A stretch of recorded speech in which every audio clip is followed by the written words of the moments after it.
me to not lose faith. We have been waiting for months now, sitting around and just waiting for Congress to basically claw back $9 billion in funding, which is chump change when you're $37 trillion in debt. I've been waiting for Congress to just claw back $9 billion in U.S. public broadcasting funding. And like everything else with these losers, and I speak broadly when I say it, like everything with these losers, it takes right up until the deadline, right up to the very end, right down to the wire, for them to do things that should have been a slam dunk 60 days ago. So last night, it was late on Tuesday that Senate Republicans advanced President Trump's request to cancel $9 billion in previously approved spending, which includes NPR, PBS, and some of the USAID money. It was a 50-50 vote, with J.D. Vance having to break the tie. So what happened? Well, you had a couple of Republicans say, I'm not going to go along with this. Who were they? Mitch McConnell, Lisa Murkowski, and Susan Collins. McConnell, of course, out of Kentucky. Murkowski is from Alaska, and Susan Collins is in Maine. Locally, Jerry Moran, Roger Marshall, Eric Schmidt, and Josh Hawley all voted with the majority. So now a final vote in the Senate could occur as early as today.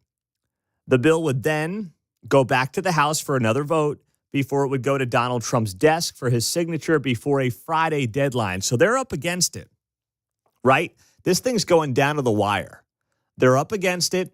They've got to get this thing done because it has to pass the Senate, has to then get to the House, and the House has to pass it once again. So this is not something that is just going to, happen when they feel like it. They've got a Friday deadline. We're sitting here on Wednesday morning starting the show, and they've got 48 hours to get this thing done in the Senate and then over on the House side. So this is obviously a no-brainer. It's a slam dunk. There's no reason for us to be funding media outlets in 2025. All right, they can get all the private funding that they want, and there will be plenty of people that step up for them, I guarantee it. All right, if not, you buy a tote bag, go buy a pin, go buy a mug, go buy a koozie. What else does NPR give away that I'm forgetting about? Magnets, Mark? Do they do magnets? I'm not sure about magnets. Did you get bumper sticker? Oh, I did not say bumper sticker. Good job. Left that one out. Yeah, bumper stickers as well. Tuck-friendly swimsuits. They giving those away yet? Probably a little too pricey for them. But you get the point. You donate all the money you want, and they'll gladly take it, and they'll gladly keep operating and oftentimes overpaying. It is not the job of the government in 2025 to be funding broadcasting. Now, people like Susan Collins and Mitch McConnell is just going to vote against it because, well, he's probably more upset with the USAID funding than he is the PBS deal. But Susan Collins and Lisa Murkowski claim that these help our rural areas. And Jerry Moran in Kansas apparently was on the fence with this whole deal, but he finally came around and came to his senses, thank goodness. The fact that we had a U.S. senator in Kansas where Trump won by 15 points, seesawing on whether or not to defund PBS and NPR is crazy to me, but you know what? That's the world we live in. So Jerry Moran did come to his senses, thank goodness. So he was a yes vote on this thing yesterday. And that would have been brutal for him had he not come around on this. But the big reason that some Republicans apparently were on the fence is because of the fact that they thought the rural areas would get hurt. The rural areas would be impacted by not having NPR. I mean, that is amazing to me. As somebody who used to work in a very rural part of the country in Northwest Oklahoma, where I was in Woodward, population 10,000. It was the biggest town for an hour in any direction. More or less like an hour and a half south of Dodge City, Kansas. 2.5 hours northwest of Oklahoma City. Hour and a half due west of Enid, Oklahoma. Hour and a half, hour 45 southwest of Wichita. And then about 2 hours, 2.5, 3 hours actually, northeast from Amarillo. I mean, it was as rural a part of the country as there is for the most part. And they had local radio. That's where I worked. We did local news. We did severe weather. We did local sports. We did it. And by the way, it was a really good business for the guy that owned it. He did very well for himself, running 2 small radio stations in a very rural part of America. It is not on the government to fund this stuff. It never has been. But the talking point is always like, what is rural America going to do? Please, as if NPR gives 2 rips about rural America based on the slant of their broadcast. Come on with that. It's ridiculous. And then there was also this angle of the Native Americans and how the Native American communities need to be taken care of. And apparently the White House is working on producing a plan to continue directly funding 28 public radio stations serving Native American communities in 9 different states. If that's got to be the agreed upon deal, fine, so be it. But if it's going to be like, hey, we're going to fund local NPR affiliates like the one here in Kansas City because a portion of their reach may include a portion of some tribal land, I mean, that's absurd.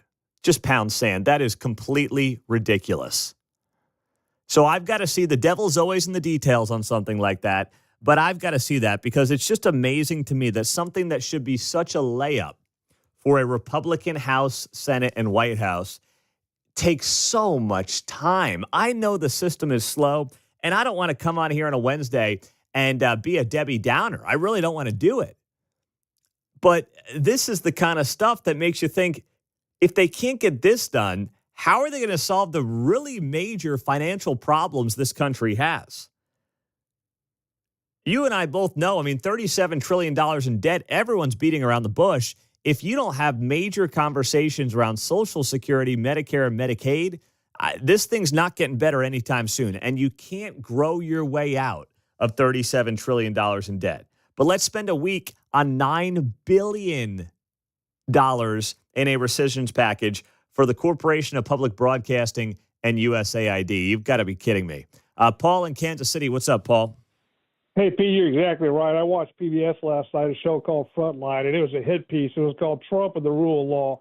They brought out guys like Andrew Weissman, Eugene Robinson from the Post, Peter Baker from the Atlantic, just a despicable propaganda piece. And I was like, and I'm paying for that? That's ridiculous. I mean, it was just a hit piece on what he's done with, closing USAID and, downsizing education and the immigration policy.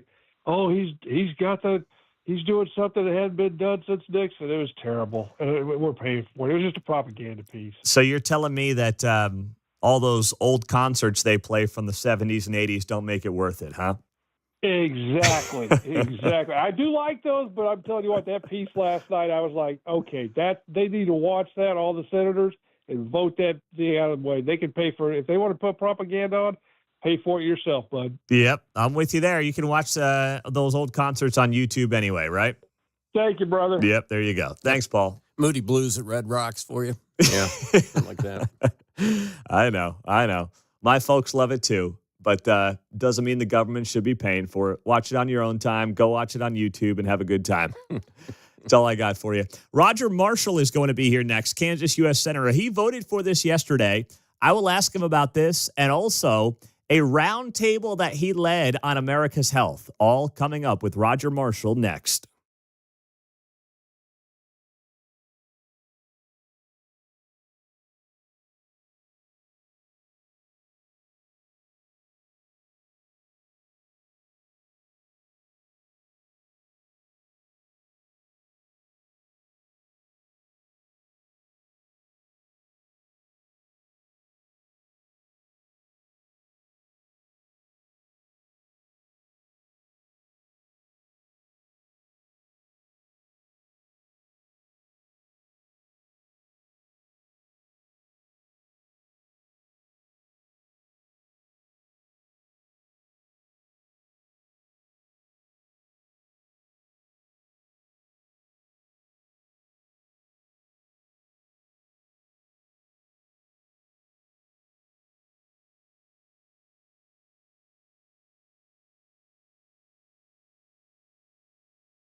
You're listening to Mundo in the Morning on KCMO Talk Radio, 95.7 FM.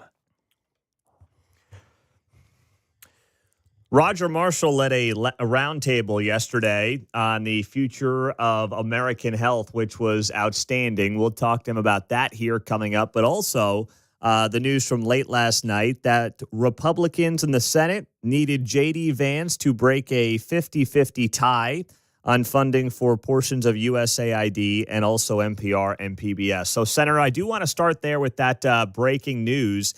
Do you think this thing will ultimately get done today in the Senate, then go back to the House, then go to the president's desk? Is that where you see this going before the deadline of Friday? You nailed it, Pete. We have to get this done by Friday. This a rescission package, the president has to send it to us, and we have a finite amount of time. The alarm clock's going to go off Friday to get it to him. So we need to get it done today. We're going to have another vote-a-rama tonight. I don't know if we'll be up all night, but a lot of it, the Democrats are going to offer more and more amendments, and we're going to send it back to the House, hopefully early in the wee hours of the morning, as they say. So what about this, angle that suddenly NPR is a big funder and supporter of rural Kansas and rural America, and they're a critical staple to making sure our rural communities have access to the outside world? Are you buying that? Pete, I'm almost laughing, right? I mean, I don't know the last person I met that didn't have a cell phone. And let's talk about the weather. I think the weather is so important, Kansas. It's not a matter of if, but when you're going to have a tornado hit you, your family, your town. Our farm has been hit twice in my lifetime as well. So we have these emergency weather reports that come on and beep in the middle of the night. No one has NPR on at 3 a.m. or that type of thing, right? So Yeah. I don't get it.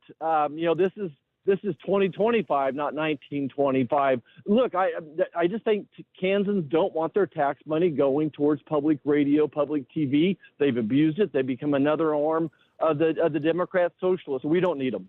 Yeah, I'm with you. It's disappointing it's taking this long, but I understand this stuff. Of course, there is a process to it all. So, Senator, let's talk about what you were doing yesterday. You hosted Secretary Brooke Rollins, Secretary of Agriculture, and then, of course, Secretary Kennedy, HHS Secretary, at the Capitol for the first MAHA roundtable on Capitol Hill. What was the purpose and the goal, and how did it go? Well, Pete, as you know, I've had a foot in agriculture my entire life. I've had a foot in healthcare for 30 years, delivered a baby every day for those 30 years, counting residency. And what I've learned is how important nutrition is. And as I back up and try to figure out who MAHA is, Make America Healthy Again, and me and my wife have been MAHA. I've been MAHA. I just didn't know I was, right? The eat healthy, exercise, those types of things. But where I found the MAHA people were kind of beating up agriculture, saying, you can't use fertilizer, you can't use pesticides. And I tried to figure, well, where do we agree? Well, we agree that healthy soil makes healthy food, makes healthy people. So rather than, telling agriculture what you can't do, let's define what healthy soil looks like. And what I wanted to do was sit down with Secretary Kennedy to show him all the incredible things Kansas agriculture is doing to grow more with less through precision agriculture, through regenerative agriculture. And because of the technology we have today, we're maybe using 40% of the amounts of fertilizers and pesticides we were in the past. So we're getting there. So do you feel, what is the role then of the farmers? Because obviously you're right. The MAHA movement has ragged on the farmers saying, hey, these guys and gals are using Roundup and, that's killing us and we got to get that out of our agriculture industry. Where are you at on that? Well, I'm going to emphasize that we're using less and less of it. And I would just emphasize that the only time we're using Roundup is before we plant the seed. And there is minimal, if any, Roundup in that loaf of bread that you're eating at the grocery store. So many of the things that the MAHA people are ragging on agriculture, that's a good word, I'm glad you used it, that we stopped doing that decades ago. But the problem is, if we would do exactly their prescription and go to all organic farming, it's going to quadruple your cost of groceries at the store. And that's just not feasible either. So we have to find a healthy balance. And I think that we're doing that, educated and early adapters to the new technology. Out of curiosity, how much of that technology now is being taught at places like Kansas State?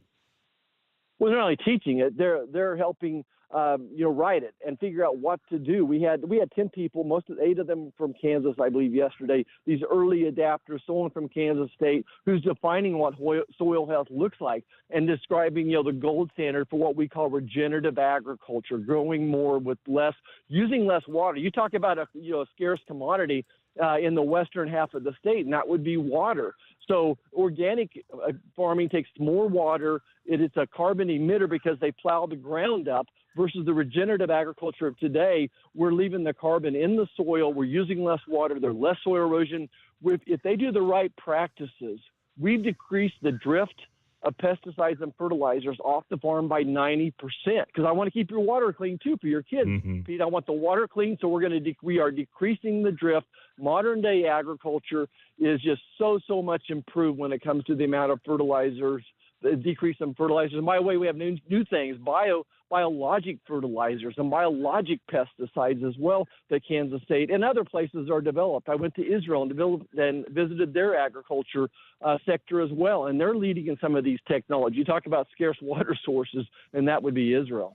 All right. So then what is next here? Because obviously the president and RFK are super focused on, we saw what happened this week with the ice cream, getting the diet of ice cream by 2027, I believe it is. What's the next step for you in terms of helping facilitate the MAHA movement while also protecting farmers? Yeah, so two things. So August 12th, there's going to be another MAHA report. So my farmers wanted a voice at the table, and by gosh, we gave it to them yesterday. I doubt you couldn't figure out the last time that two secretaries were sitting a senator at the Capitol together listening to agriculture. So we gave them a voice at the table to influence this next MAHA report. So what can agriculture do? And then in the conservation title of the Farm Bill to make that a reality. All right, Senator. We appreciate the time as always. And I know you were, I don't know. You might have been working last night. Did you watch any of that All-Star game last night? How about Bobby Witt Jr.? Drove in a run, scored a run. He did the Royals proud. I don't know if I like the new ending, how that all ends. It just was a little anticlimactic, but I know those guys got to get out and play, 70 more games yet. So I thought it was fun. Yeah, it was. Bubic got bombed, though. That's the only problem for him. But you're right. Bobby had a good game. So thank you, Senator. We appreciate the time. Good.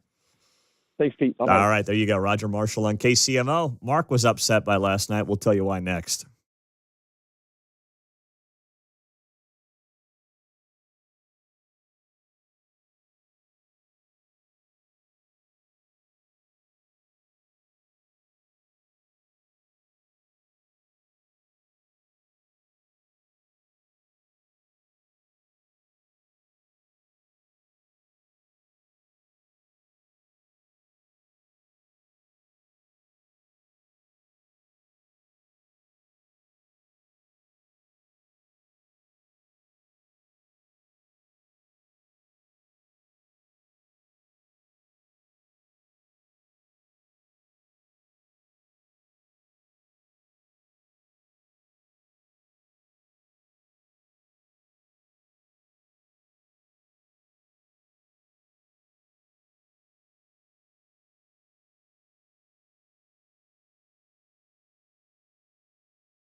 Dave Ramsey here, and you're listening to Pete Mundo on KCMO Talk Radio, now airing on FM at 95.7.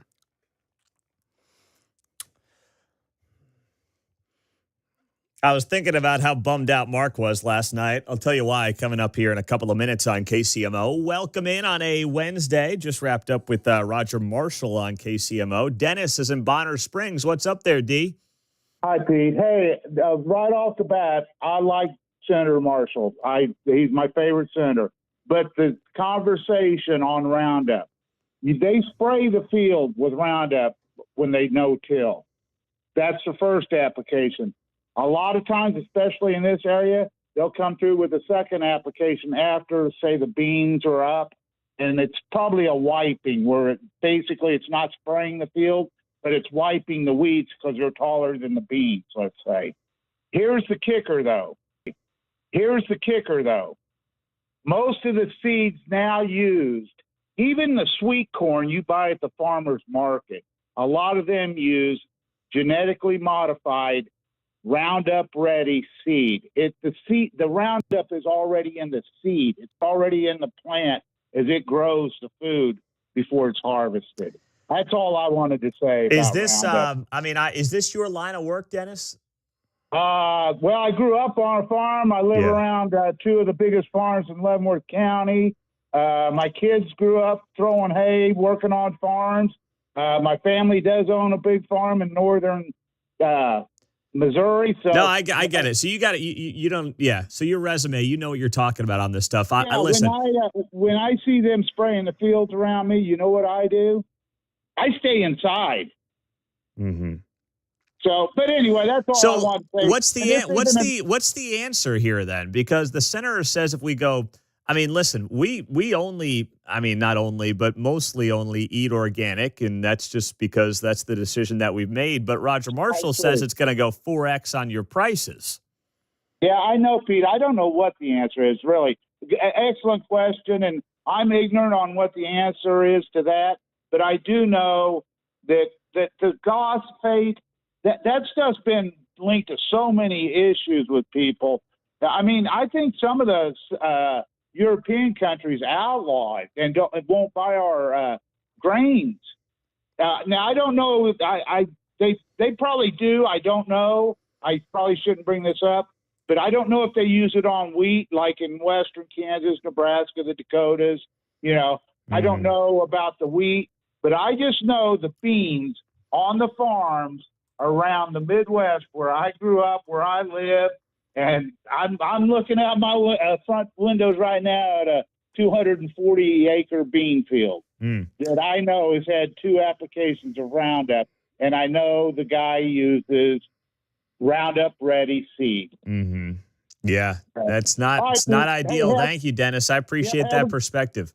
Have a good day, buddy. You too, my man. That's good stuff. And I'm happy to keep that conversation going with you because obviously it's been controversial. I understand that Roger Marshall, as a U.S. Senator here in Kansas, does have an obligation to protect the farmer. But I genuinely believe that the conversations that have been brought to the forefront by the Make America Healthy Again movement are critical to the health for future generations in this country. Yeah, I think this is a good time in our history, at least as far as I've been alive, where we're actually starting to ask questions about things that we just said, well, that's the way you do it. Mm-hmm. Do we really need to maximize the yield in the field, or can we take a certain amount of damage in there and insects, et cetera, to be a safer country? I love that. And I'm with you there. The conversation's got to happen. I know that Marshall's doing his job with the farmers, but I also want to see this conversation move forward when it comes to getting this crap out of our foods, whether it's the dyes or it's the Roundup, whatever it might be, get it out of the foods. And I'm not saying that the farmers need to suffer because of that. That's not my insinuation here. I don't want that to happen. But, we're also not going to sit here and just allow Americans to be eating Roundup because, well, that's how it goes. Farmers got to turn a profit, got to make some money. No. Stephen Shawnee, go ahead. Hey, Pete, the thing is your last caller was talking about the thing, genetically modified organisms, which is the seeds which they create these seeds to make better output for farmers in their crops. But the one thing I would like to ask you is, what do you use soybean for? What do you use this thing? Because the one thing that's happening is I don't know, in our food process, how much do we use it in putting it on the table? I mean, do we have a bowl of soybean on the table when we eat dinner? No. No, because basically it's for the processed food system. Mm-hmm. Basically making the products that they like the chicken nuggets that come out of a factory and stuff, which is another little issue, that we're eating food that's processed food, which is actually dangerous for you. Yeah. I mean, I don't see the need. I'm looking at soybean. I'm asking the question, do we really need to be putting out this stuff, or are we putting it out for another country? You know what I mean? No, those are all great questions that I hope that RFK and Marshall and Secretary Rollins get to the bottom of, Right on. There you go, brother. I appreciate that, Steve. Thank you, man. I am so glad that we're having the conversation as a country, and I would welcome the left, the right, the middle into this conversation, because I genuinely think that the issue should not have any political stripes or colors to it. And you think back actually 25 years, this was probably more of a Democrat issue, right, than it was a Republican issue. Republicans were like, we'll eat what we want. We'll eat all the bags of Cheetos we can eat. I want my big gulp. And now it's like, okay, no, let's actually talk about how to have a healthier, safer country for our kids. The government shouldn't tell you how much to eat of anything, but if these companies are already creating healthier, safer food for Europeans and Canadians based on the guidelines that they have to abide by, why would you not want that in the United States? It's a no-brainer. 913-408-7957. That's how you join us on KCMO Talk Radio. All right, Mark, you tell me how upset you were when you saw your buddy Bubich for the Royals get bombed last night by Pete Alonso in the All-Star game. Oh, man, that was frustrating because he's had such a good first half of the season. And then, the American League's still in the game. It's 2-0. It's a close game. And then I know. Boom. He just got smoked on that pitch by Pete Alonso. And, I felt bad for him because you had Bobby Witt in the game at that point, too. Bubich is on the mound. I'm like, here's a moment for the Kansas City Royals in the All-Star game last night. And then I felt bad as a Mets fan to see Pete Alonso take him deep. I'm like, oh, no, Mark's going to be hating me tomorrow. Now, were you saying, Bubich? Were you cheering him or jeering him last night? Yeah, I did some booing. Oh, that's great. That's great. Well, what happened, Roger Marshall referenced it, but the All-Star game ended in a 6-6 tie. But then, and this required the American League to have a big late comeback, they scored 4 in the 7th, 2 in the 9th. Speared by Bobby Witt Jr. Yes, of course. They went to basically a swing-off. They didn't play extra innings. They had a swing-off, and the National League won the swing-off 4-3. So the National League wins the All-Star game for just the second time in the last 12 years. My big takeaway as I was watching last night is like, I know the Royals and I watched the Mets, and that's kind of it. My takeaway was how baseball has changed from when I was a kid, because I probably could have named the All-Star lineup top to bottom in like 1999 as a kid. Yeah, me too, when I was younger. Yes. But now the sport's becoming so regional. People are into their teams, but it's not America's pastime anymore. So, like, I'm looking at these guys, and I'm like, I don't know who this guy is. I don't know who that guy is. And I'm like, these are really good players. And I have no idea who most of them are, because I feel like baseball fans now are just hyper-focused on their team. They're not really fans of the sport. And that's changed, I feel like, over the last 25 years.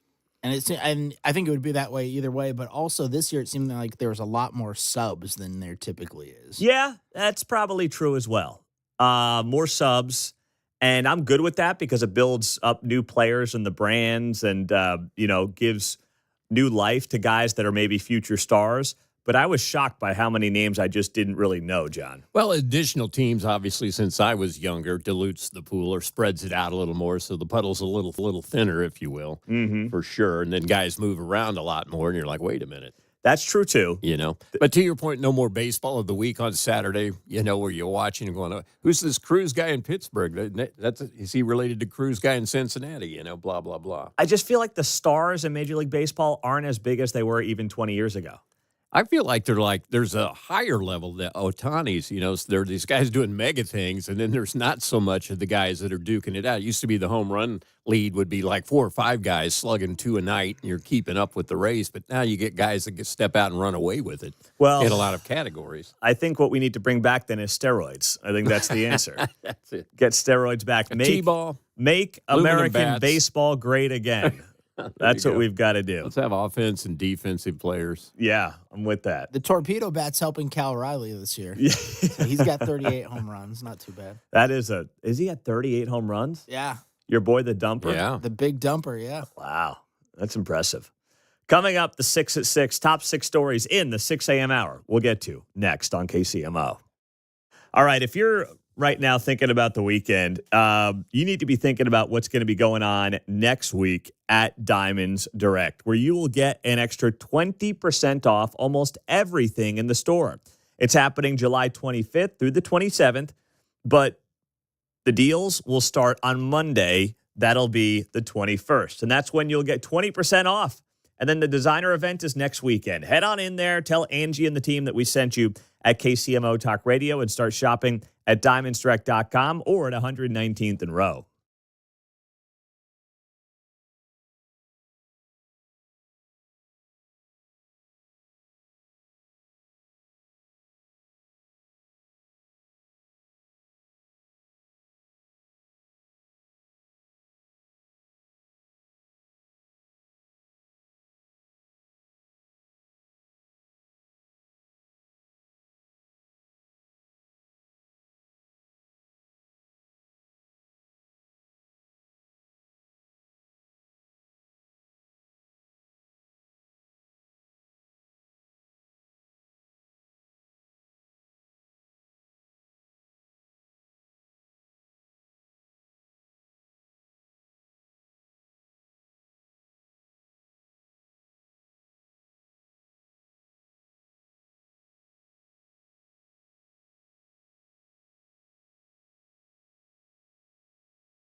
On Wednesday's Guy Benson Show, so much happening in Washington, D.C. Katie Pavlich will join us to break it all down. We will also get commentary from Tommy Lahren. Coming up at 2 o'clock on KCMO.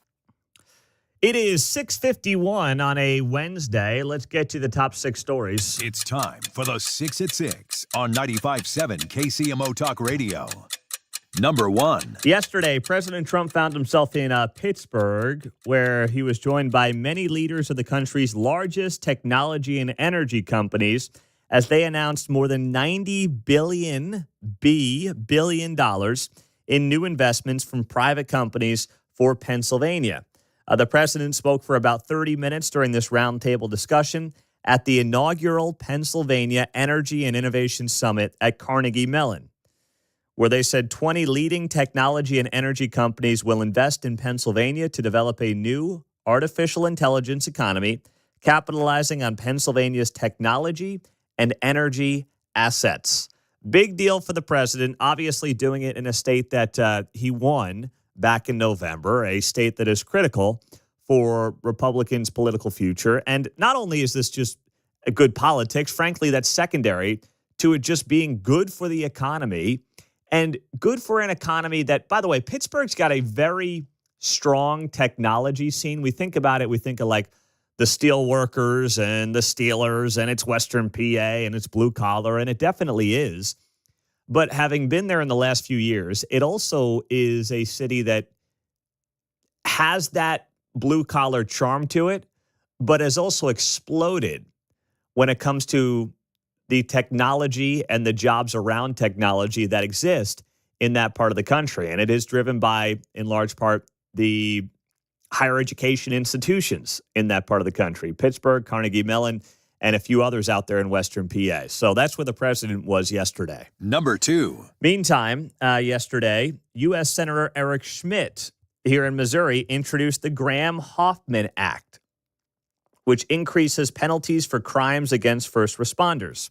Graham Hoffman was the Kansas City firefighter and paramedic who was attacked and killed by a patient in the line of duty back on April 27th. So this aims to make assaults against first responders a federal crime. Eric Schmidt saying, quote, Graham Hoffman was a courageous firefighter paramedic whose life was tragically cut short at the hands of a known criminal who had been released from custody shortly before the attack. The tragic loss underscores the urgent need to protect our first responders who put their lives on the line to serve our communities. This legislation in honor of Graham ensures that anyone who assaults or kills a first responder faces the full force of federal law. The bill states that individuals who are convicted of attempted assault or knowingly assaulting a first responder while in the line of duty and causing serious bodily injury could face up to 10 years in prison and or a fine. Number 3. Next up in our 6 at 6, Senate Republicans voting late last night to advance a request by the president to cancel $9 billion in previously approved spending. That is mostly for USAID and also for NPR PBS, the Corporation of Public Broadcasting. 4 local senators here in Kansas and Missouri all voted in favor of this. 3 Republicans voted no. So that meant that J.D. Vance had to come in and break the tie last night. Now they will go again and vote on this today.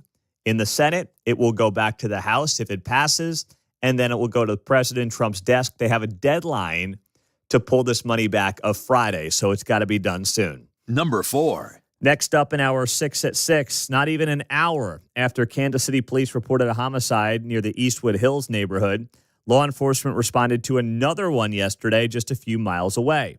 They were called to the 8700 block of Country Shine Lane for a homicide, where inside of an apartment complex, officers found a woman with gunshot wounds.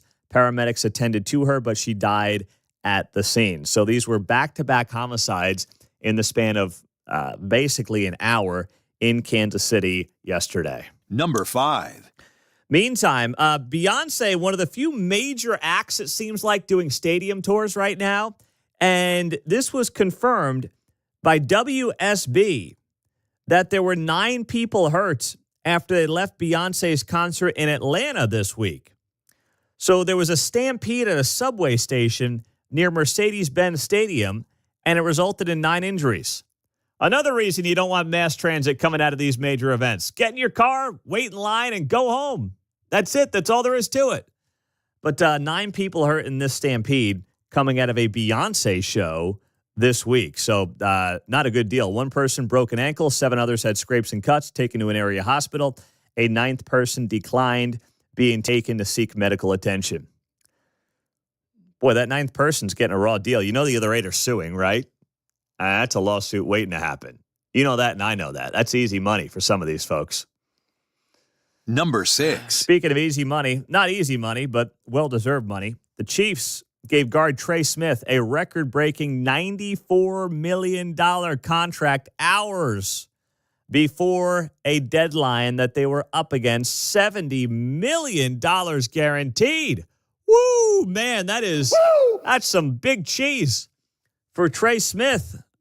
He's, of course, been a full-time starter since being drafted back in 2021. He will be in charge of continuing to protect Patrick Mahomes. They were up against it with the 4 p.m. Tuesday deadline to reach a long-term deal. Otherwise, he would have had to have played the 2025 season on a 1-year franchise tag deal. But he's coming off his first trip to the Pro Bowl, and he's got a lot of coin now on that offensive line because Creed Humphrey is the highest-paid center with a 4-year, $72 million deal. So a lot of money being spent to protect Patrick Mahomes, and you know what? That's what you got to do. Mahomes tweeted out a smiling emoji yesterday, so he was very happy with this. Coming up, we got a busy 7 o'clock hour, including some love for the president from one of the biggest founders of a major company in the country. Next.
I'm not always great at it, but I try to listen to people who are probably smarter than me. Not that that's necessarily hard to do, but have a little more experience in certain walks of life. I mean, it's, I think, an important part of one's personal growth.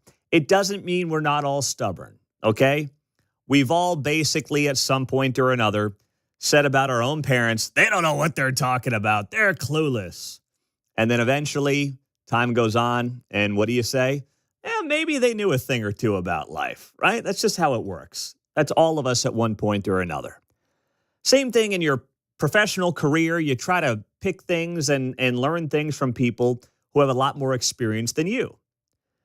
And it's the same thing when you're talking about whatever it is, business, the economy, healthcare. I mean, I don't care. You find the experts that you trust. And when I hear a guy like Ken Langone, who is a billionaire businessman, best known for being the founder of Home Depot, go on CNBC yesterday and say, I was wrong about Donald Trump. Donald Trump is proving to me that he may be one of the best presidents of all time. For a guy who didn't want to vote for him, who really didn't think that Trump was the way forward for America. Now coming out like 6 months in and saying this yesterday on CNBC, I was like, man, that's an about face. And it also is so rare for people of that stature to admit they were wrong. Now, Ken Langone is pushing 90 years old. He's 89, born in 1935. He's a major donor to the Republican Party, but he's never really been a Trump guy. So to hear him say this yesterday on CNBC was an eye-opener for me.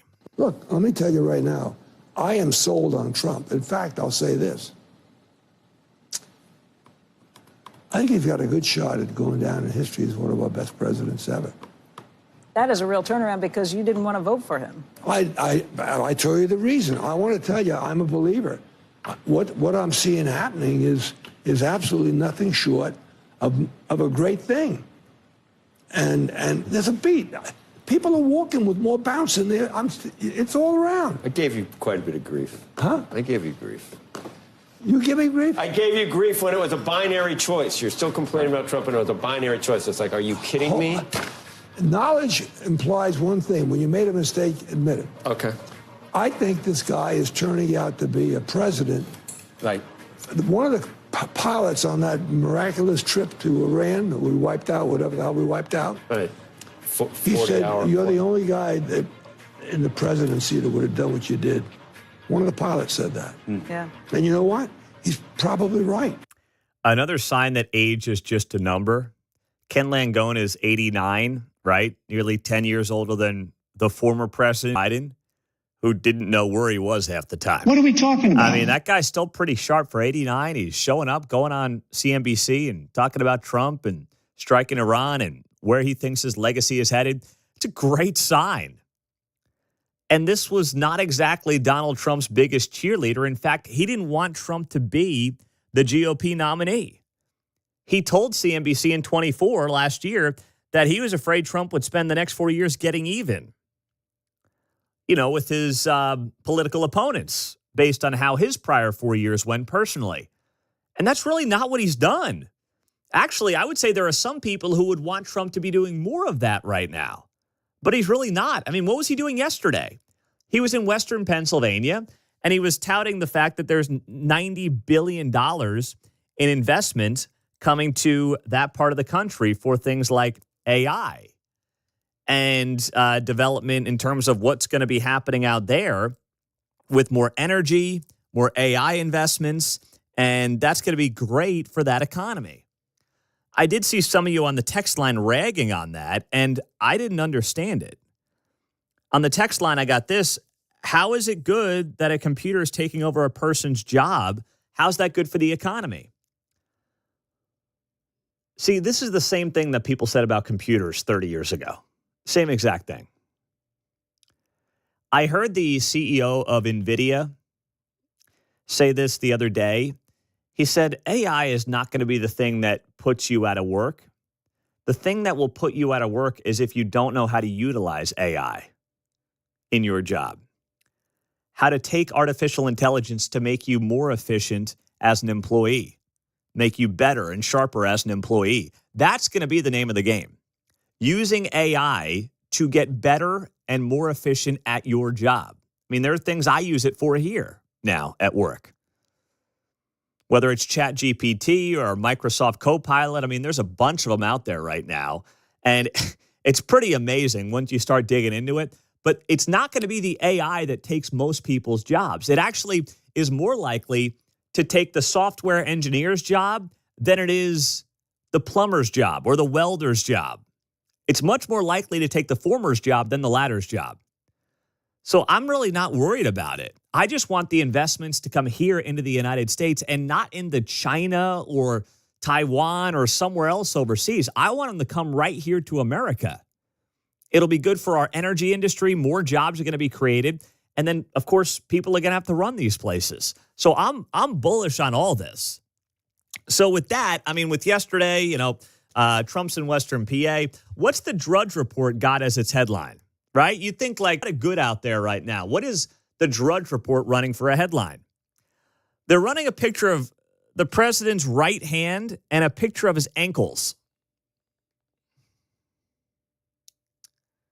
I'm not kidding. The headline reads, "Alarming bruise on Trump's hand and the swollen ankles." And they are highlighting the fact that apparently, I don't even see it here on this zoom in out of his right hand, but they got a picture of Trump's right hand that they claim has a major bruise on it. The president's team says that it's because he shakes a lot of people's hands. And then they got a picture of his swollen ankles, I guess, from the FIFA match the other day. And they're saying it's a sign that he may be in declining health. Clickbait. Yeah, and that's once all you it is. see it, you can't unsee it. It's like, I know. What are you doing? By the way, we had a guy who was totally comatose for the last 4 years, and no one said anything about that until it was basically too much to cover up come last June in that big debate. But now Trump's ankles may look swollen at a soccer match, and that's the headline at Drudge Report. You got to be freaking kidding me with this stuff. They should be embarrassed. And it links to a Mirror piece, which is one of these overseas clickbait publications.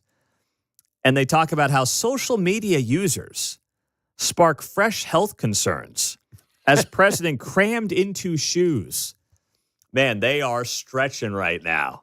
They are really stretching on this stuff. They just can't help themselves, though. They're doing whatever they can to figure out a way to try to slow down the momentum that's happening in America, John. This amazing attention to detail. I suddenly. know.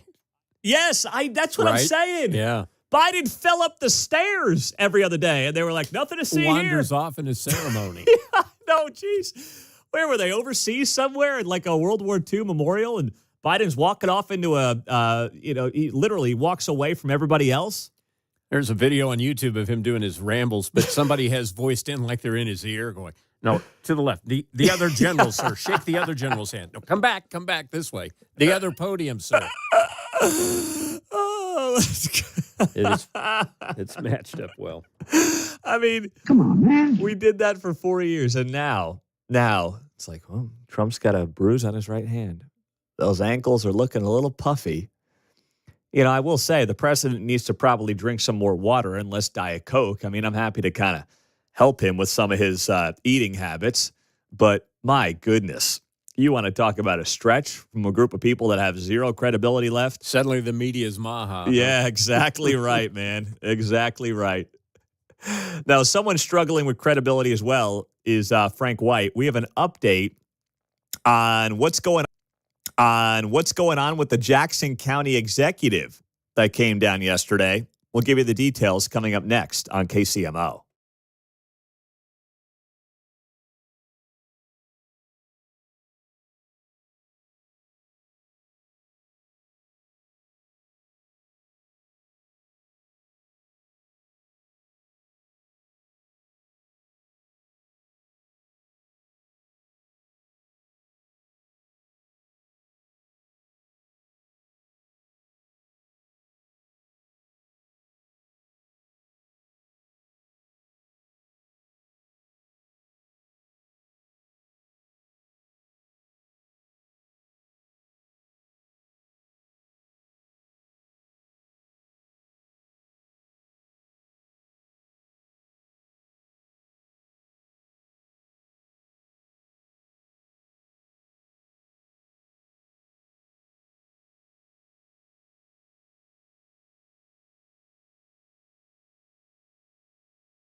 From the nation's heartland, it's Mundo in the Morning on 95.7 FM KCMO Talk Radio. I got to get Bill O'Reilly to break out one of those dudes when I'm hanging out with him next week. I will be visiting with Bill and report back to you then. Man, that was good. And he's spot on, too, about Newsom. This guy is going to try to rewrite history as he gets set to run for president. There's no doubt about it. Meantime, here in Jackson County, if you're not part of a lawsuit, I think you're missing out. Everybody's suing everybody, it seems like now at the county level.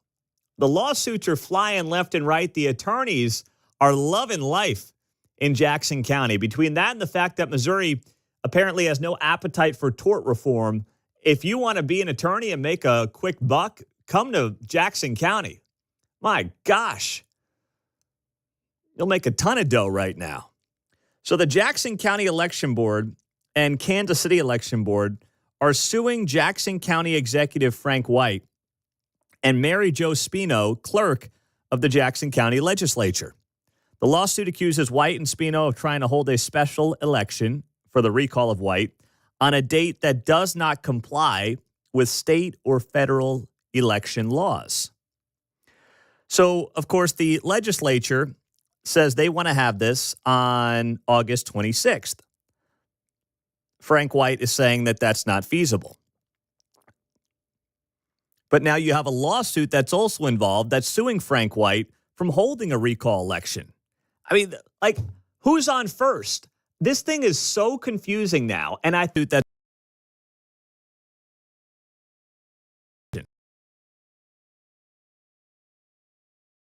so confusing now, and I think that this was part of the goal from the administration to basically get this thing all caught up in the courts, that basically we stay with the status quo and nothing ends up happening because people are just confused. They buy time through the legal system. And the reality is Frank is done next year, right? Like there will be a new Jackson County election in the fall of 2026. So that would be the time to then oust Frank. I don't know if he's just trying to buy time. I don't know why he would. And that's the other part of this I can't quite figure out. Unless it's just pure ego, I don't know why Frank White wants to do this anymore. Sean Smith says he's not going to lose his pension if he resigns or gets recalled, right? So if you're getting your pension, just sail off into the sunset, right? Unless you really need the paycheck, which I think is what, about $150,000 a year for the Jackson County executive. I mean, if you really need the paycheck, I guess I could see hanging on for another year and a half or whatever it might be. But heck, maybe your kid can get you a gig at the KCATA. I mean, I think Frank White III is making way more than Frank White Jr. is as the Jackson County executive. I'm just saying, if you need a gig to pay the mortgage, why would you go through all this when you clearly don't want the job? You're coaching independent league baseball. That's where your passion is. That's fine. You're allowed to do that. Why do this to yourself? Go up to Winnipeg. Go up to Fargo. I mean, you know, stand on first base, tap all the tushes you want, and life's good. That's a fine way to live. Frank White, you know, when you're in your 70s, is this what you want to be doing with life?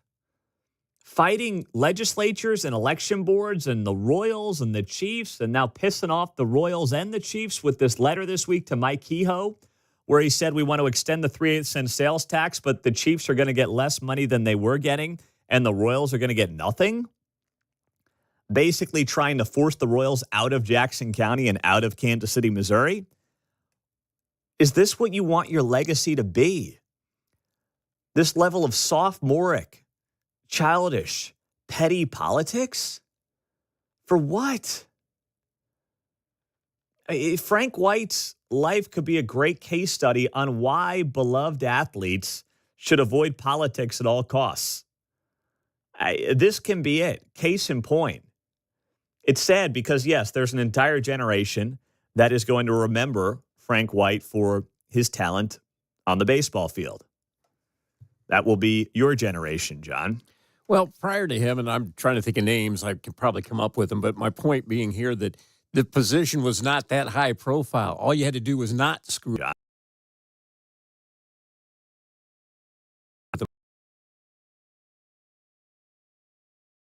All you had to do was not screw it up to run that thing. And, we didn't have those tax problems and issues as astronomically as they've arisen in the last two terms here, 2023 and this year. Yeah, you really don't want to know who your county executive is, right? And that's how it had been. Yeah, the county really doesn't do a whole lot.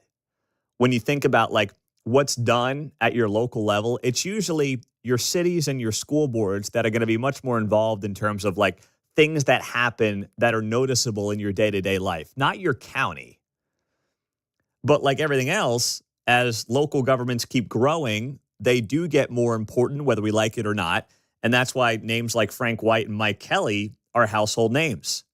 But you really don't want to know your county executives. I mean, like what, Scott Fricker up there in Platte County keeps a pretty low profile because, well, he wants to run a small, tight government. That's all he wants here. Yeah, and to that point, Frank could have just slid into the position, maintained 10-2 white knuckle grip. Yep. Not screw it up, but that didn't happen. No. Why do that, right?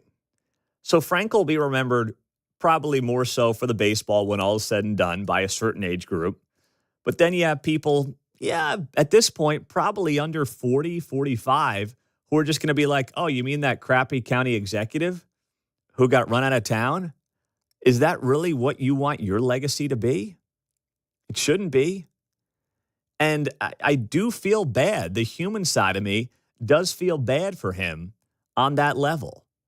But with how incompetent the county's been run the last couple of years and the aloofness to which the administration has chosen to take this, to approach all this, it's very difficult for that sympathy to be held on to by me for more than like 3 seconds. And then I just get annoyed.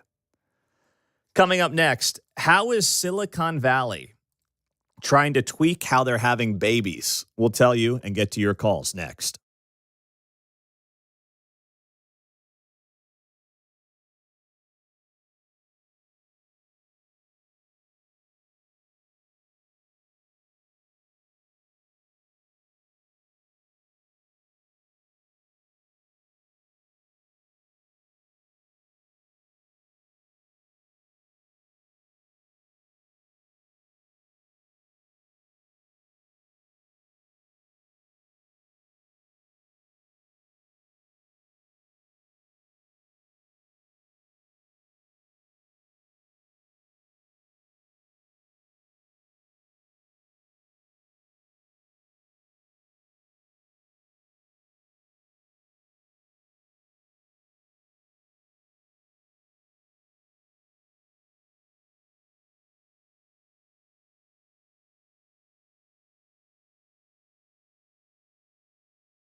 Stream Mundo in the morning on the KCMO Talk Radio app. I got so wrapped up in this piece this morning. It's like, 4:30 in the morning. I had a kid who was waking up twice last night, 2:30 and then 4. And then I just got reading this story. And you know how now when you read stories, it tells you how long it's going to take you to read a story, right? It'll say like 5 minutes, 7 minutes, 9 minutes. Just to give you some perspective, this was a 17-minute read. So thousands of words that were published in the Washington Post this morning, just dropped 3 hours ago, inside the Silicon Valley push to breed super babies. Now, all you have to do is get with John Anthony and you'll have a super baby, okay? I mean, you'll be totally fine. But this is like Sheldon on Big Bang Theory stuff, it sounds like. Yeah. Well, this is obviously out of Silicon Valley, where there's a lot of money flowing to try to procreate the perfect child, free of disease, IQ of 140, the whole deal. So here's how, I'm not going to read you the whole story, but I just want to set this up and tell you where this is going and then get your thoughts on this. I understand why people want to play God and why they think when you're worth hundreds of millions of dollars or even tens of millions of dollars, you think that you can play God when it comes to reproduction. You can't. But there's money to be made in this space, and that's what's happening in Silicon Valley. So it starts off here. It says a group of well-heeled 30-something women sat down to dinner last spring at a table with pregnancy-friendly mocktails, ready to hear a talk about how to optimize their offspring. Noor Sadiq, the founder of an embryo screening startup and the guest of honor at the Backyard event in Austin, Texas, offered a grand vision of custom-built algorithms and genome analysis that would help eradicate illness and disease. Siobhan Zillis, a tech executive who had just given birth to Elon Musk's then-secret 13th child, and other guests donned pastel-colored baseball hats that were handed out. And these hats read a single word that said in all caps, babies. That was it. So then they go on to talk about how there are these fertility startups backed by tech investors, and they screen embryos for thousands of potential future illnesses, letting prospective parents plan their families with far more information than ever before. The approach has been taken up mostly in big-time money social circles. But one day, writes the Washington Post, maybe not far off, it could change the way many babies are made everywhere, posing new moral and political questions as reproduction could increasingly become an outcome not of sex, but of genetic pre-selection and data mining, John. I was thinking there was a big industry on the other end of terminating pregnancy, so maybe we could start there on the back end, but I'm thinking outside the box there, yeah. So I digress. Well, you're right. At least we have a industry that is booming about procreation versus the other side. If you want to be an optimist, I'll give you that much. But my first thought is this: you can't play God. But as people become more powerful and make more money, that's what they chase, right? People that have money chase fame. People that have fame chase money. And that's why you oftentimes see these people get into politics. They get into different arenas where they can just have an outsized influence and power in their own minds. So none of this is surprising to me.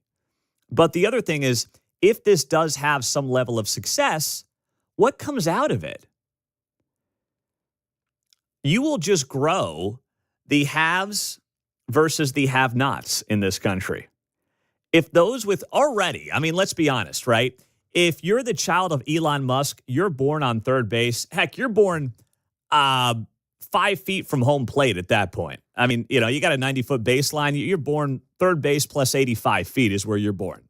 Like already, if you're born into money, and that's fine, it's America, you will have a leg up over the kid born on the east side of Kansas City. Now, in America, you can obviously determine your own outcome, but it's indisputable that you live in a home in a decent suburban neighborhood. You got both parents in the house. They love you. They care about you. You're going to have a leg up. That's indisputable.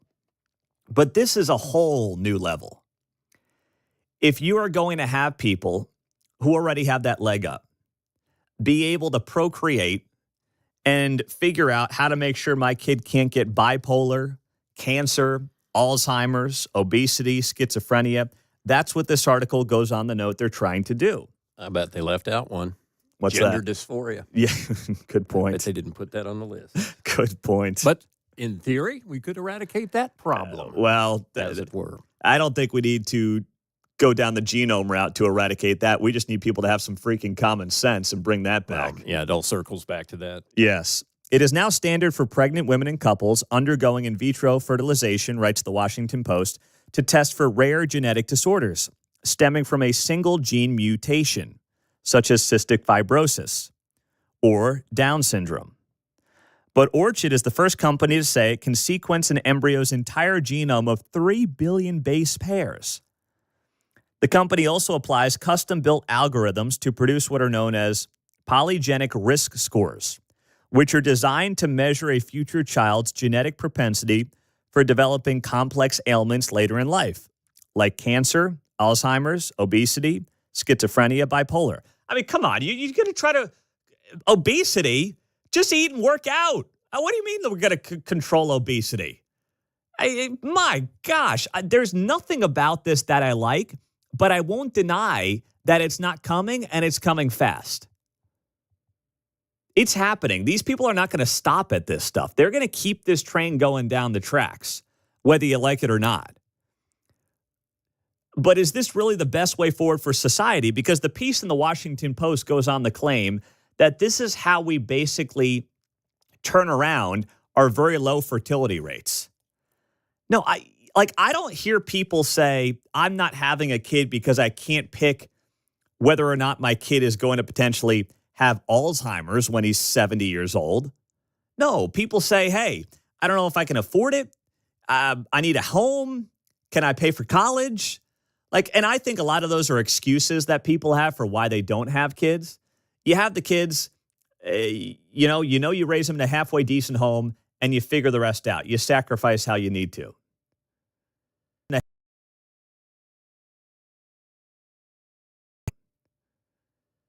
For most people that are saying I'm not having kids for reasons X, Y, or Z, they're finding excuses in large part. That's what they are. Excuses. You build the family you want to have the kids you want to have, and then you figure it out. That's just how it's supposed to go. But I don't think this is going to be the great turnaround that some people insist it's going to be. First off, it will be very expensive for most people. The people that say, I can't afford a home, that's why I'm not having kids, are suddenly going to be able to go out there and afford whatever this embryo testing is to figure out how to make sure my kid can never get bipolar or cancer. That's not realistic. You know that, and I know that. And even as someone who's now got, 3 little kids, 6, 4, and 1, there was always this offer for each of the girls. Well, we didn't know they were girls at the time, but each of the kids. At about 20 weeks, I think it was. Maybe it was actually earlier. It might have been like 12 or 15 weeks. They offered us a test. And they charged some money for the test. But the test was about finding out whether or not the kid was at risk for Down syndrome. And also, we could get an early reading on the gender. And for each of the 3, we said no. Because, 1, we didn't need to know the gender that early. And 2, all right, if the kid has Downs, what are we going to do about it? We're having the child, right? That's indisputable. So, and it wasn't even 100% accurate. So, what's the point exactly here? To give us more anxiety going into another child? It was just totally absurd. 913-408-7957. Victor's first up in Parkville. Hey, Victor, good morning. You're on KCMO. Good morning, Pete. I think this kind of designer baby thing was kind of tried a little right around a century ago. And I think maybe what they're going to have a little motto out there, to Aryan is human, to forgive divine. I think this is, I agree with you. I think this is going down a very bad path. I've said it to many people before. The science fiction or futuristic books that we read 30, 40, 50 years ago, this stuff's coming true. Mm-hmm. Haven't you people seen The Matrix? Yeah. Haven't you people seen Terminator? What are you thinking? This is not going to end well. Hopefully, we won't be around to see it.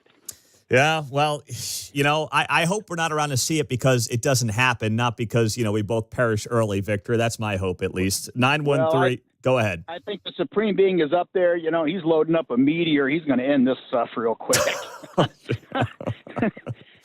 If that's going to be, if that's how it's going to be. Thank you, Victor. I appreciate you. Let's go to Libby and Walden. Go ahead, Libby. You're on KCMO. Hi, Pete. It's not very often that I'm going to disagree with you on a point because I really like you and John. I like all your viewpoints, and I agree. You don't have to butter me up. Go ahead. Okay. However, as a blind person, I went blind at the age of 10, and I went blind due to a hereditary disease, and that it would have been passed on to my children and my children's children. And when I was not quite 19, I lost a little one at 13 weeks, and so I decided that the best thing to do for my life and for my future is to find a way to prevent blindness. Blindness it's okay. I mean, it's hard. Trust me, it is not an easy disability. But I did not want to be responsible for someone coming out of my body with the same disease. I understand that. I understand that. And I've got to imagine that you're looking at this story and you're saying, if I could have had children and guaranteed they wouldn't have the same disease I have and go blind, you would have done it. The question is, like everything else in life, it's what is the risk versus the reward, right? What else comes out of this? I mean, as someone notes on the text line, look at the dog breeders and how weird that ends up going for some of these dogs, right? That's right. And I get that one too. Do I regret it sometimes? Yeah, because I'm single and I don't have any children to come and give me food and all that. But at the same time, I have a lot of friends who are wonderful parents. Mm-hmm. And I hear what you say and what John says and Mark, and I think, there are plenty of really good parents in the world. And it's okay that I had a great life, and I've had a lot of jobs and stuff. I'm doing just fine at this age.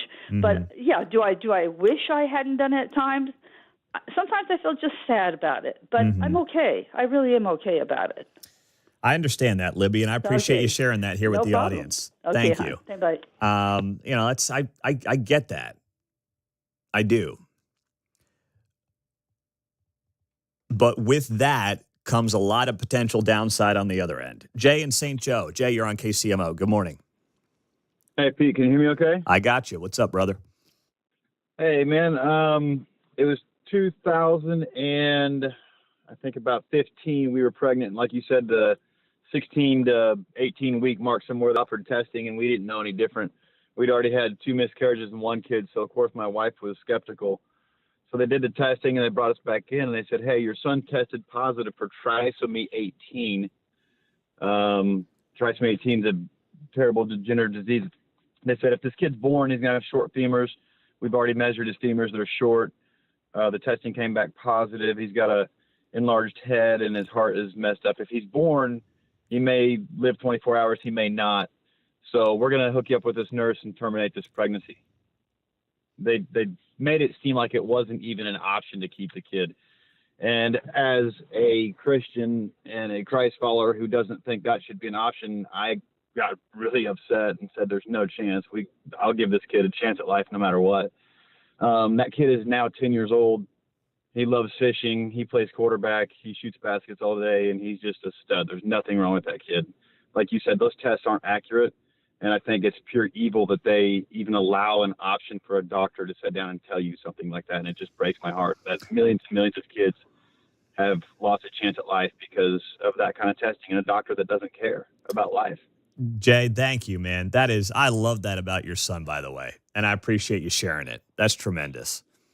And but kind of like you said, even if he would have been born and had 24 hours, that's the chance I would have gave him. Mm-hmm. And if that's the plan for his life, and that we gave him a chance. Why take that away? That's well said. Thank you, Jay. That's amazing. And that's right there. That test is just scratching the surface. What a great call from Jay. But that's just scratching the surface of this piece in the Washington Post about how Silicon Valley is pushing to breed super babies.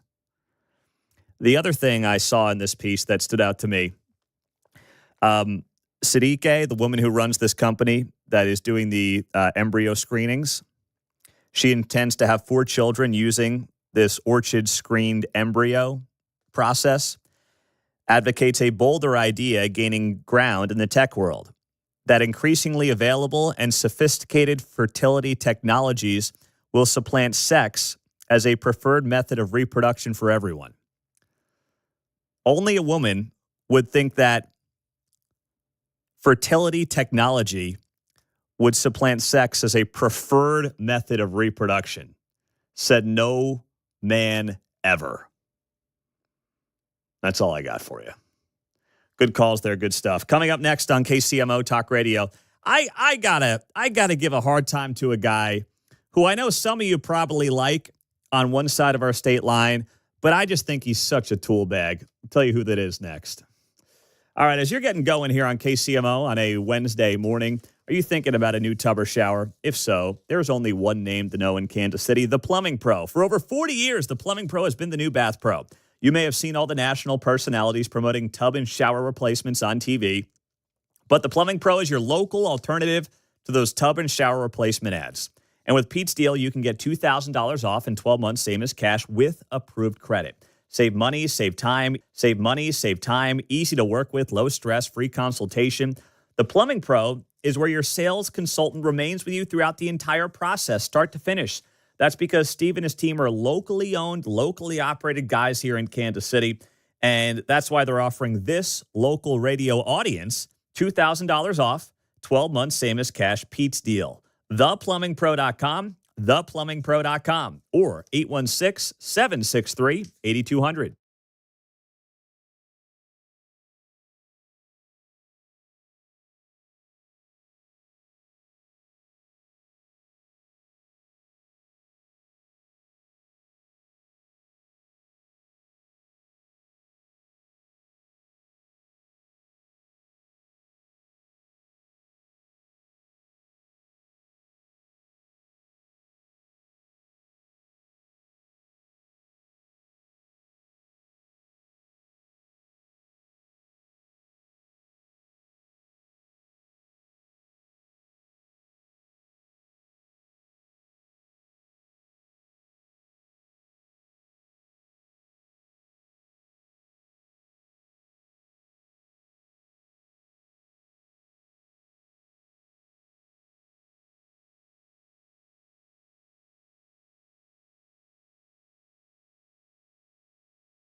Call Mundo 913-408-7957. Now on 95.7 FM.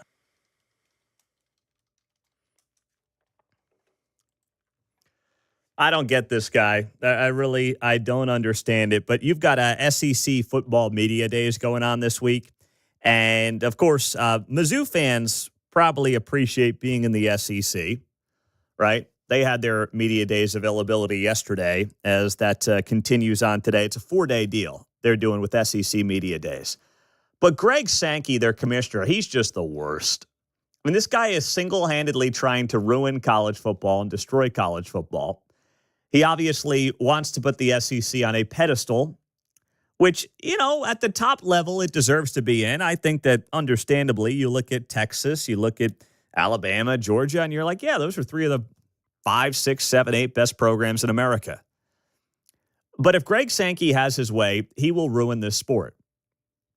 And he continues to push the narrative that the SEC does not need 9 conference games, which the Big 12 currently plays and the Big 10 currently plays, because they're the almighty SEC. I saw some quotes from this guy yesterday, and he basically said, and I'm paraphrasing here, we're the SEC. We play 8 conference games. Then we usually play another conference against a power opponent, and that's good enough. That's all we need to do because we're the SEC. And I sit here and I'm like, man, even if you're a Mizzou fan, and Mizzou should have never left the Big 12. They shouldn't have. I know the money's more, but I genuinely believe that if you ask a Mizzou fan privately, not publicly, because publicly they won't say the same thing as privately, this team should have never left the Big 12. They're not a fit in the SEC. And outside of the money, there has been absolutely no benefit to them being in the SEC. I'll say it. Okay, thank you.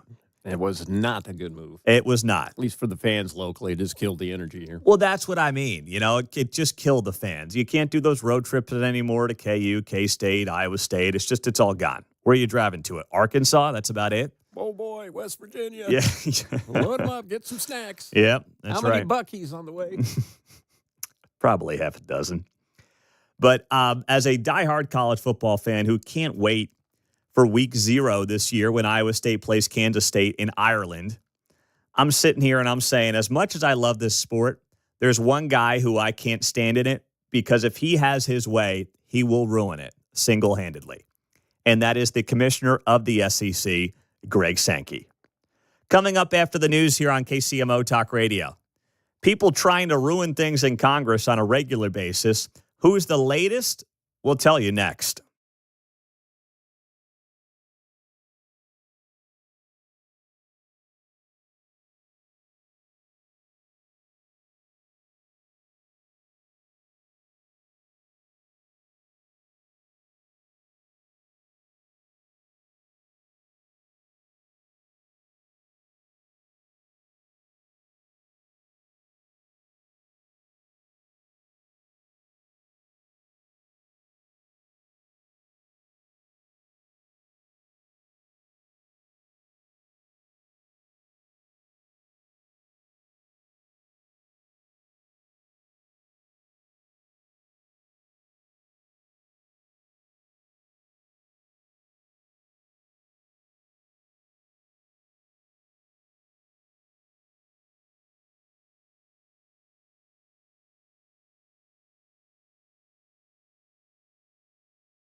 Should be a no-brainer. We'll have to see how today plays out. Good morning, 8:05. Great to have you here on KCMO Talk Radio 95.7 FM and streaming on the KCMO Talk Radio app. Always free there. If you are heading out of town, if you're going on that road trip, just download the app and listen to us there. But we should be able to get an answer. We have to get an answer in the next 48 hours as to whether or not Congress is going to go ahead and pull back $9 billion in funding for a combination of USAID and also National Panhandler Radio, along with PBS. Last night, the Senate needed J.D. Vance to break a 50-50 tie on this to move the bill forward. It will now go to another Vote-A-Rama-style event today in the U.S. Senate. If it passes, it will go back to the House, and then Trump has to sign this thing by Friday. That's the deadline. And J.D. Vance had to break the tie because Mitch McConnell out of Kentucky, Lisa Murkowski out of Alaska, and Susan Collins out of Maine joined the Democrats in voting against this measure. Thankfully, Jerry Moran in Kansas came to his senses. I thought for a second that Jerry might be joining him because there were some reports out there the last couple of days that Jerry Moran was on the fence on this whole deal. I mean, that would have been an absolute utter embarrassment for Jerry Moran. But to his credit, came around, voted on this thing, and then J.D. Vance broke the tie. I mean, that would have been disastrous for him. I know, he wins with ease. He does a very good job statewide. But come on, Jerry. You got to be kidding me. The fact that he was being reported as somebody who might have been on the fence, I didn't like anything about that. But he voted for it. So did, of course, Roger Marshall. So did Josh Hawley. And so did Eric Schmidt. So now we sit here and we wait. But if they can't get $9 billion cut in what is just really a pullback of spending that's already been allocated for, if they can't get this done, I will have such little confidence in Republicans doing anything to chip away at $37 trillion in debt. And I will never listen to these guys or gals ever again when they go out there next time they're not in power and be like, Democrats spend too much. We're the party of fiscal responsibility. You mean you guys who couldn't rein in $9 billion when we're sitting here $37 trillion in debt? Come on. I will not take the Republic. Not that I really take them all that seriously right now because they all talk a big game. Yeah. And then they get in power and they love spending too. But if there's ever a time, and it will happen because that's how American politics work, where Republicans don't have power in the House and or the Senate, and they're like, we must bring fiscal sanity back to Congress and we must stop spending your grandkids' money, I will laugh in their faces. I will absolutely laugh in their faces if they can't. Because this is a layup. This is nothing. It's USAID. It's $9 billion, which I know sounds like a lot to us, but it's actually not a lot of money in the grand scheme of things when you're running $2 trillion deficits. You're telling me you can't get $9 billion done, John? Please. You know how to eat an elephant, don't you? One bite at a time. That's how you do it. This is what annoys me. I almost said POs. Yeah. About some of my brethren. It's like, no, just because it didn't get done today doesn't mean there's no tomorrow or next week. Mm-hmm. Oh, this is it. No, it's not. This is the beginning. Yeah. Take a bite, one bite of the elephant at a time. Yeah, and this is like, it's not even a full bite. This is like a nibble at $9 billion. Forget a bite. You guys are just like scratching the surface here. So we'll find out today what exactly happens on this front with the Senate. But, you know, I thought it was interesting to read NPR's version of this, which they wrote this morning at 5 a.m. Senate set to debate cuts to NPR, PBS, and foreign aid. And it's interesting how suddenly NPR is very concerned about Native American communities and how they claim that they need NPR, they need National Panhandler Radio to know what's going on the reservation or something like that. Not enough backpacks and coffee mugs out there. Yeah, that's so true. Of the programming I've seen on PBS, I've not seen anything that would particularly cater to that demographic. Yeah. Have they played back your Kiss concert from 1976 at Municipal? Do you know? Have you seen that one on PBS yet, John? Yeah, the film may have rotted by now on that. It may have just deteriorated in the canister. But. Oh, it's funny. Like, I know people like them for their concerts and things like that, but this is not something the government should be funding. This is not something our taxpayer dollars should be funding. There's YouTube. There's plenty of ways to get all the media you want in 2025.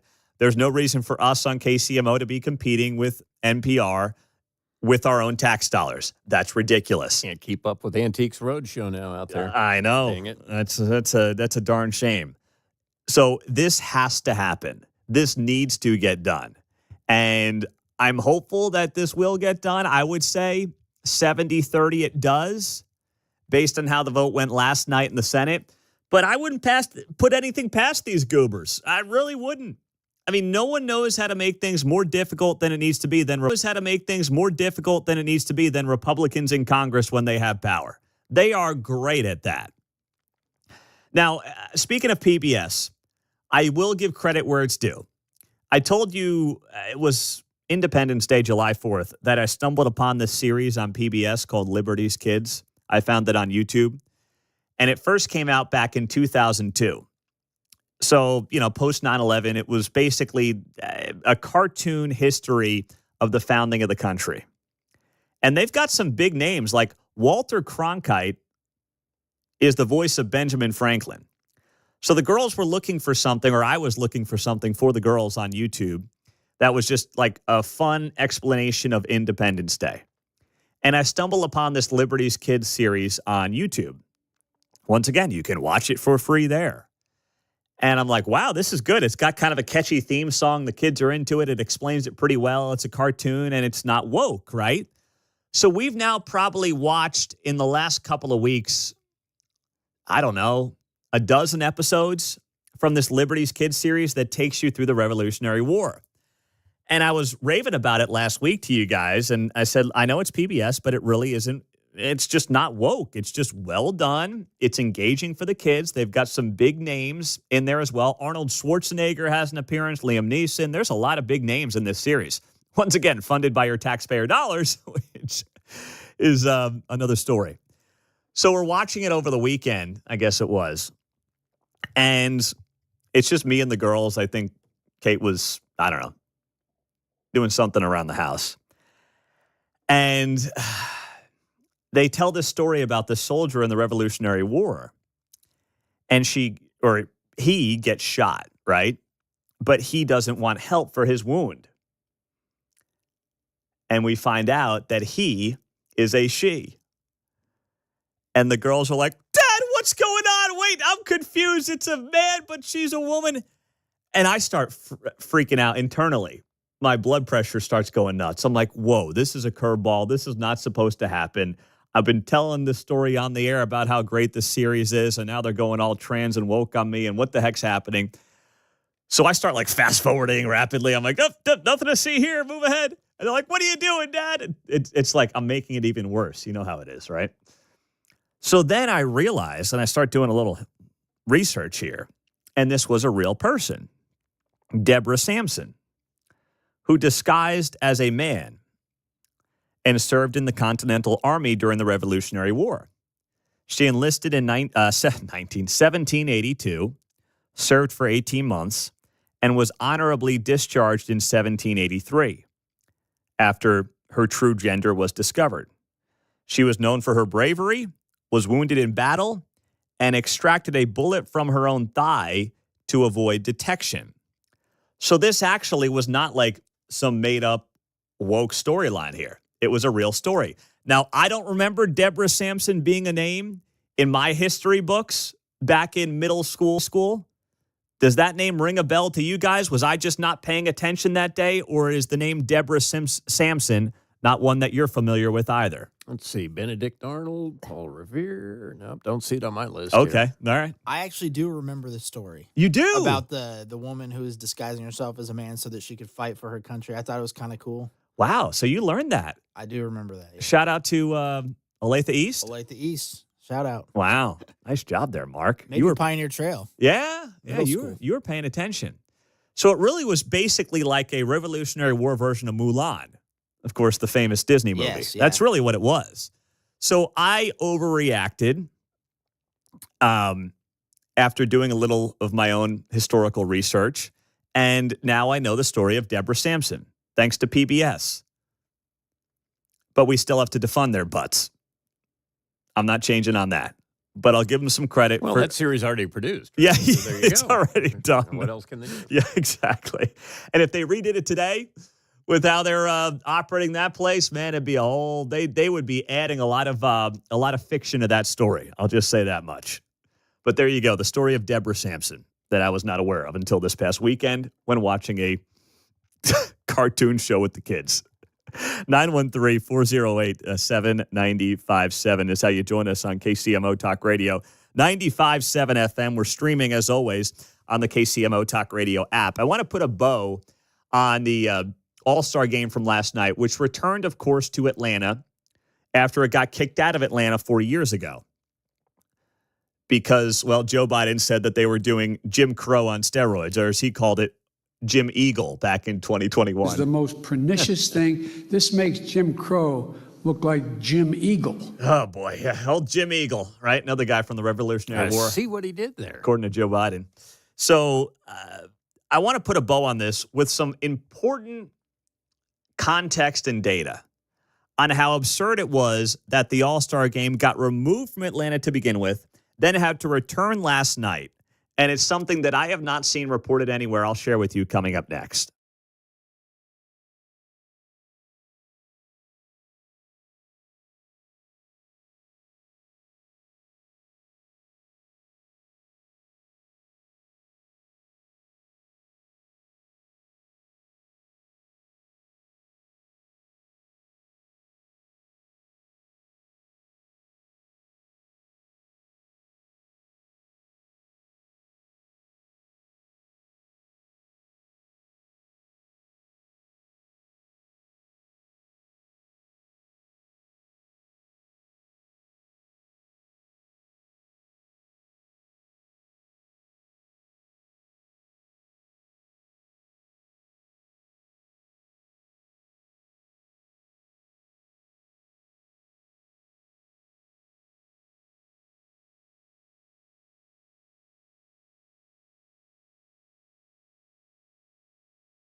On Wednesday's Guy Benson Show, so much happening in Washington, D.C. Katie Pavlich will join us to break it all down. We will also get commentary from Tommy Lahren. Coming up at 2 o'clock on KCMO. All-Star game last night took place in Atlanta 40 years after it was supposed to be in Atlanta, and it got kicked out of Atlanta by Major League Baseball for Colorado because at the time, Georgia had passed the Election Integrity Act of 2021, which all it really did was basically say, hey, we got to tighten up some of the mail-in ballot stuff. They still have like 17 days of early voting in Georgia, which is more than a lot of blue states. They had stricter voter ID laws. And, of course, at the time, months after Joe Biden got in office with 82 million votes, he was calling it Jim Crow on steroids. The most pernicious thing. This makes Jim Crow look like Jim Eagle. In one of the most absurd comments ever. So they returned to Atlanta last night. And I'm glad they did, although it was, of course, very sheepish with their tail between their legs. And a lot of people have talked this week, and we did yesterday, about how Georgia in 2024 had its second highest turnout ever since 1960. Boy, that's some voter suppression they're doing there, isn't it? Cheaters suppression, actually, is what we should call it, huh? Yeah, that's a good point. I mean, it's just, it's embarrassing. The numbers don't back it up at all. They actually surpassed 2020 levels, reaching nearly 5.3 million voters. So you probably have heard that data point over the last couple of days. But something stood out to me, too, when I heard some people who were trying to basically further this narrative that Georgia was suppressing votes by saying, well, in the 2022 midterms, the gap widened between white and black voters in Georgia from 2018. And they insisted that was evidence that the 2021 bill and the 2021 law was suppressing the votes of people of color. Well, that's not true. And you have to understand the difference in those two elections. So first off, here's the numbers from 2022 in those midterms. Overall turnout across the state of Georgia saw an increase of over 4% from 2018. But what they'll point to is that white voter turnout increased by 5% from 2018 to 2022, two midterm elections. But black turnout increased by just over 1%, suggesting that there was a widening of the gap in voter turnout between white and black voters. It leaves out a very, very, very important part of the story, though. In 2018, that was a midterm year during Trump's first term, where Republicans were in the House, the Senate, and the White House. So naturally, Democrats are going to be much more enthusiastic about going to the polls than Republicans, because the party out of power and their voters always have more enthusiasm in a midterm election, right? So in 2018, the Democrat voter is far more enthusiastic than the Republican voter.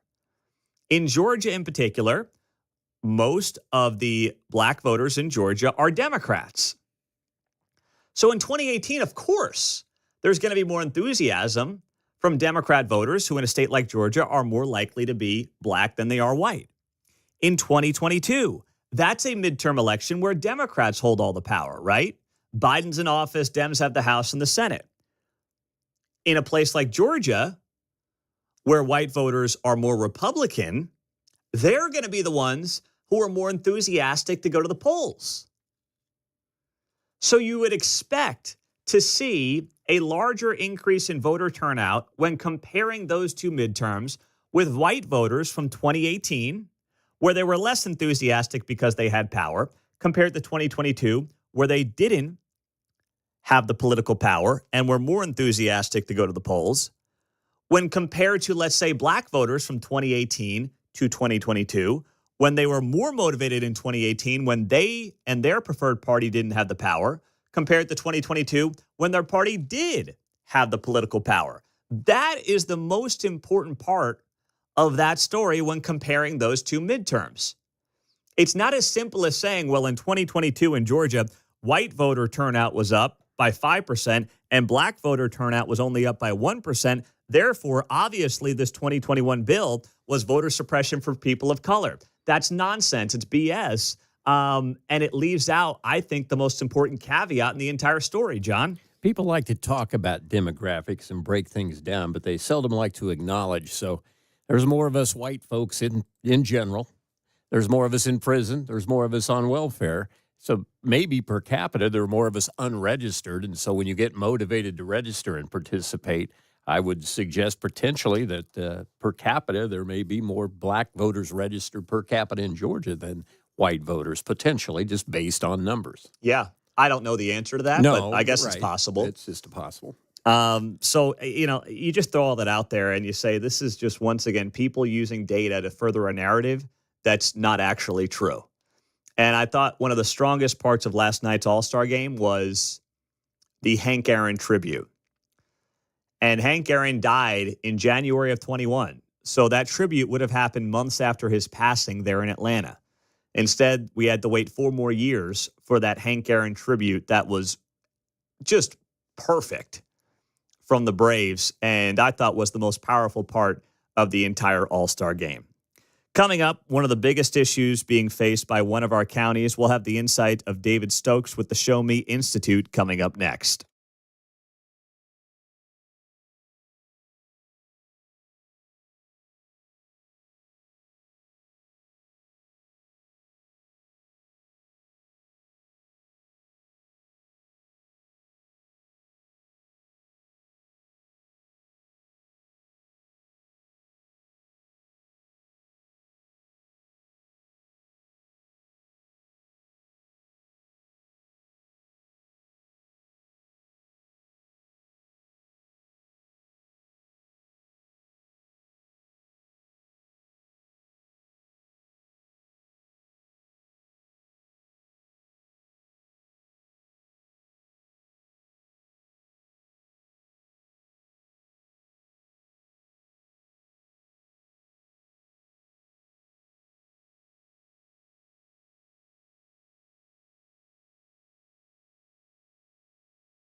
Hey, it's Kevin Keatsman. Stick around. I'm coming up at 10 o'clock right after Pete Mundo on KCMO 95.7 FM.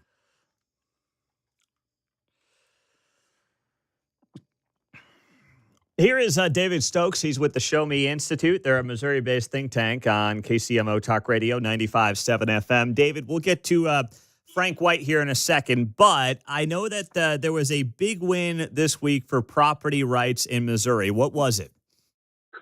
Well, Pete, great to be on the air with you, as always. And this week, on Monday, the governor signed House Bill 595, which codified the law that says cities cannot pass ordinances requiring landlords to participate in housing voucher programs, meaning primarily like Section 8 housing. There are others, of course.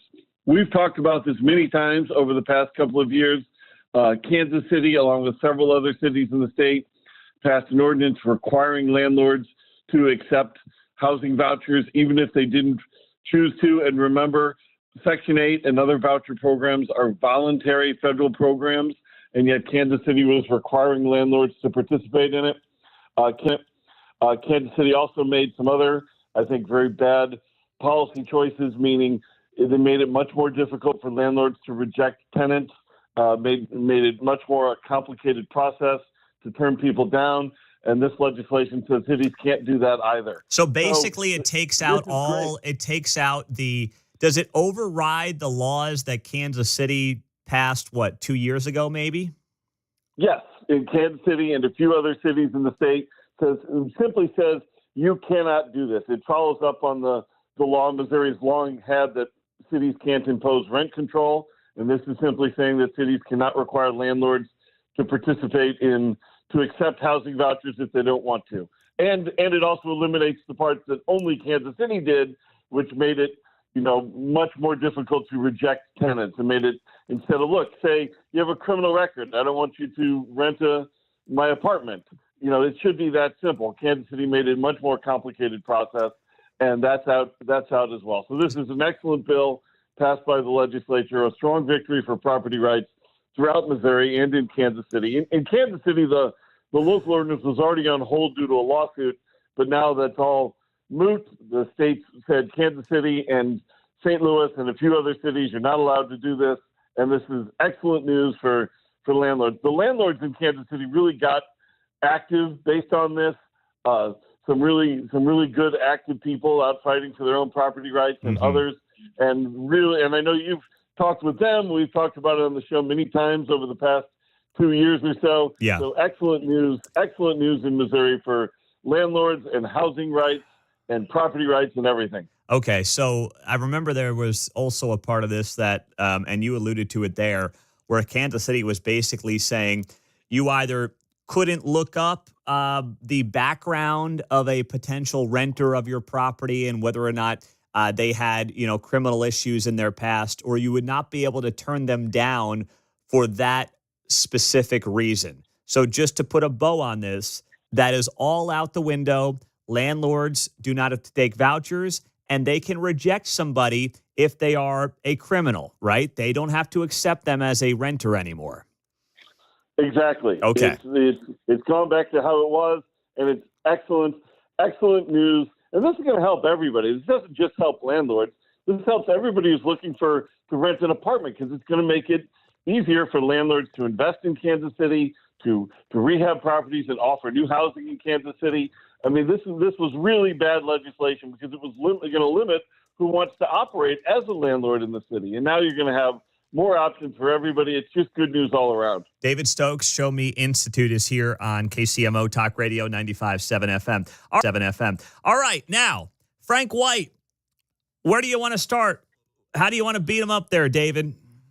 Well, I don't want to beat him up personally, because we're a nonprofit about policy.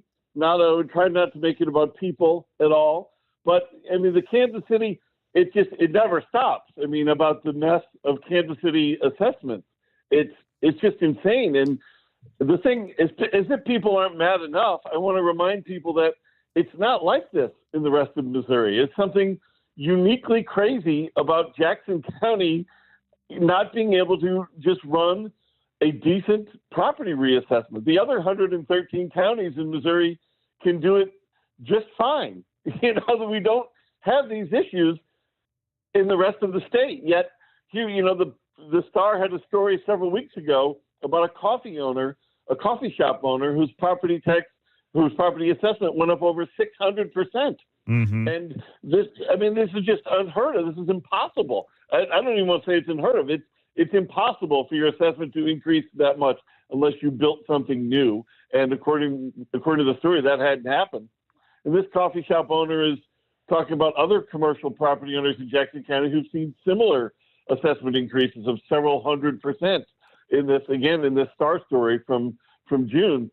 And it's just crazy. And, people rightly suspect, I don't know if there's proof or not, but people rightly suspect that with the limits on how homes are going to be able to go up this year in Jackson County, because they're thankfully having to operate under the constraints imposed on them by the state tax commission, that they can't just jack up home residential prices again, and that they can't do it more than 15%.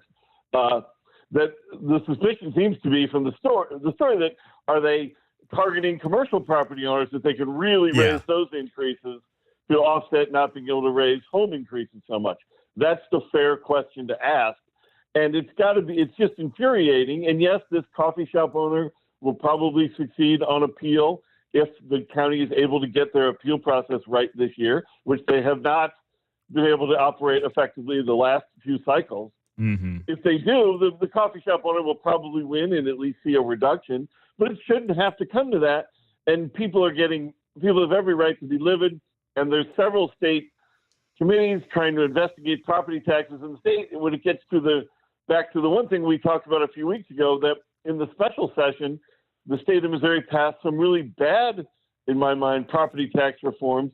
But the craziest thing is that none of it, for better or worse, affected Jackson County. They left Jackson County alone. Yeah. And that's the county that's had the worst system in the state. So it's all absurd. Yeah. Well, you're right. That special session did exclude Jackson County, which you're right, was the whole point of trying to, I think, fix this stuff statewide. So now we sit here and we wait. And, last thing here in the next minute, how do you see the recall effort playing out with Frank White, David? I don't know. I think my colleague Patrick Toohey, who's based in Kansas City, would be far more informed on that. I will say this, that I've been through, when I worked in local government, I've been through these property tax assessment cycles that go wrong. Mm-hmm. In 2001 in St. Louis County, it was a disaster. That was a long time ago. It's been fixed, but I know how mad people get. And you talk about anything, sort of the fuel to fire a recall. Nothing's going to succeed in that like another, for better or worse, nothing's going to make that go like another bad reassessment cycle. And it would be unfortunate if, because there's limits on the home reassessment increases this year, and keep in mind, they still haven't fixed the 2023 reassessment cycle. That's how bad this is. They're still correcting 2023. Now they've got 2025, and it would be a shame if, because the home ones didn't go up so high this year, but the commercial ones did, that people sort of laid down their anger. And I'm not saying I'm pro recall or not. That's not my area. But it's wrong to target commercial property owners with huge reassessments, especially ones that are just impossible, like a 600% for a coffee shop that didn't do an addition or a major expansion.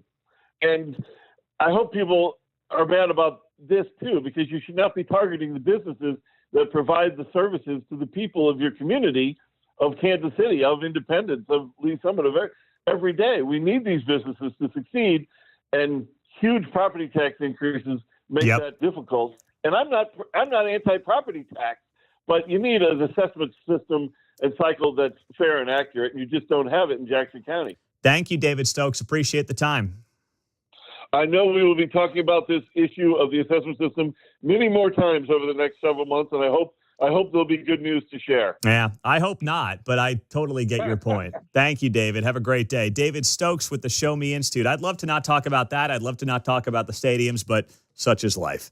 Coming up, What If Wednesday? 3 questions on a Wednesday morning we'll get to next on KCMO.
It's Mundo in the Morning. Now on FM at 95.7. Set a preset on your radio. KCMO Talk Radio. 8:49 on a Wednesday. Great to have you here on KCMO. It is that time of the week. KCMO Talk Radio. Now on FM at 95.7. It's time for What If Wednesday. What if, instead of having you on this radio station, there was somebody else? All right, John, 3 questions. What is on the rundown, my man? What if Republicans fail to pass cuts to PBS, NPR, and USAID? Then I will never take the Republican Party seriously ever again when they talk about how they're the party of fiscal responsibility. They've got a Friday deadline on what is dubbed a rescissions package, where basically they claw back funding that was already approved for, in this case, NPR, National Panhandler Radio, PBS, and USAID. $9 billion. That's chump change when you're running a $37 trillion debt and a $2 trillion annual deficit. The fact that it's taken this long is embarrassing enough. They needed J.D. Vance to break the tie in the Senate last night. It will go back to a Senate debate today. If they pass it, it goes to the House tomorrow. They've got to pass it for it to go to Trump's desk. If these guys can't do this and gals can't do this, I mean, shame on them. This is an absolute layup. This is something that should be passed in their sleep if they really are the party of fiscal responsibility. But, same thing in the big, beautiful bill. I know why it politically had to pass the way it was, but it certainly wasn't as beautiful as some people made it out to be, because the spending is just still too much. We can't even get this country back to pre-COVID levels in spending when we were running deficits over $1 trillion. But both political parties have calculated nobody cares about the debt. And it seems like nobody will care about the debt until it's too late. And that is going to be a very ugly situation for the country when that does happen. And you're starting to see a little bit of trending in that direction when you look at things like bond rates and the devaluing of the dollar and things like that that's happening in real time. Even though inflation isn't terrible right now, there's a lot of other signs that suggest this is starting to get really problematic. And there's no evidence that even Republicans who talk a real good game want to do anything about it, John. All right, what if Frank White is counting on being caught in a rundown, to use a baseball term, if he's counting on being caught in a rundown between the county statute and the election boards? Well, if Frank White is counting on that, then I would just simply sit here and say, be careful what you wish for. Because from that perspective, if Frank White is basically hoping to run out the clock, to use a football term, instead of a baseball term, since you can't run out the clock in baseball. I was trying to explain that to my girls when we were at the Royals game over the weekend. Like, I don't really know how long the game is because that's how baseball works. They're like, what do you mean? Yeah. What do you mean you don't know how long the game is? But that's a dangerous place for Frank White to be here. So Frank White's right now involved in multiple lawsuits where the election board's getting sued. He's involved in lawsuits. He's basically trying to kick the can down the road on this recall effort that the legislature has set for August 26th. And I think part of his plan or part of his staff's plan, I don't know how much he's actually involved in this because he's coaching baseball right now. I think they're up in either North or South Dakota this week for a 3-game set. So his team, his staff, is trying to basically buy themselves some time here. And rather than just go to the ballot and try to fight for his future as the Jackson County executive, which is what he should do if he genuinely thinks this is just about a ballpark and just about Royals and Chiefs funding and the people who are on his side, he should not be afraid of an August 26th vote. He should be all about it. He should be looking at it and saying to himself, I got this thing in the bag. People love me. I stood up to the billionaire owners last year. They voted with me. If that's actually what he believes, and that's what he at least says publicly. He says the people followed him last year on that Royals-Chiefs vote. No, he's just a broken clock and happens to be right twice a day. And this was one of those issues. But if he actually believes that this is about baseball and football stadiums and about standing up for the taxpayer, then he should be like, get me on the ballot. Let's do this August 26th, and let's see how this plays out. But the fact that he's acting differently than what he's saying publicly tells me that he knows it's all a ruse. He knows that he's not being genuine when he puts out those statements about it's just about the ballpark, because he probably knows he will get his clock cleaned at the ballot box if that does come to fruition on August 26th, John. And finally here, what if participation trophies serve a genuine purpose? Then I'm going to be Mr. Participation Trophy, and I'm going to own it, and I'm going to run with it, and I'm going to love every second of it. You know, before kids, as a millennial, there was always this like, I don't want to be dubbed the participation trophy generation. And now that my kids are getting participation trophies at 6 and 4 years old, they just got one the other night for doing a little, 6-7 week softball clinic. I'm all in. I saw the way, especially my 4-year-old lit up. I mean, just lit up when she found out that after, 6 weeks of this clinic, it was on Monday nights, she would be getting a little medal. It gave her the confidence boost that I think she actually needed. And it doesn't mean that she's going to grow up to be some kind of a spoiled brat because at 4 years old, she got a participation medal or trophy from some, Parks and Rec softball clinic league. That's not why. That's not why any kid grows up to be a young adult who might be, shall we say, disrespectful, expect things that aren't earned. That's not why. That's on the parents. But having a participation trophy and having the ability for kids at the age of 4, 5, 6, 7 years old to do things that give them confidence and then accept a little trophy or a medal that can boost their confidence further.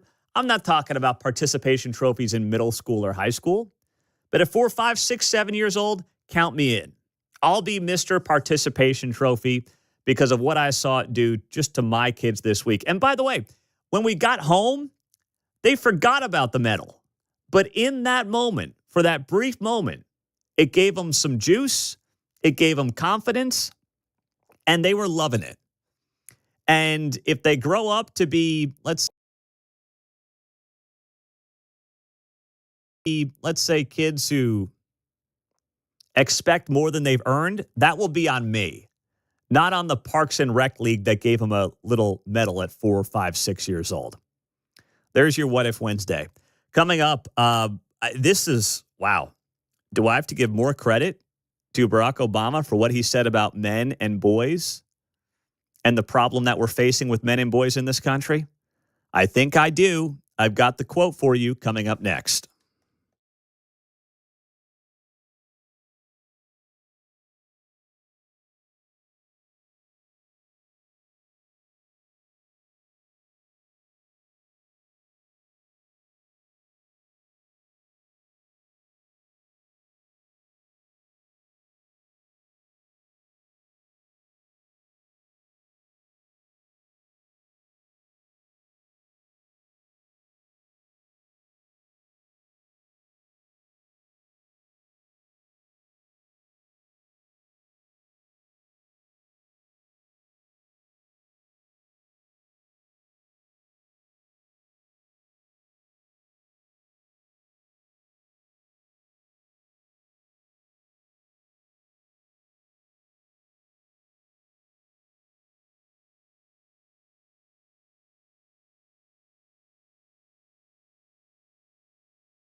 I could spend all morning trying to figure out the why behind what Barack Obama is saying. I'm not going to do it. I'm just going to simply say he's right, and maybe he's coming around. Maybe that's what's happening. 9:05, good morning.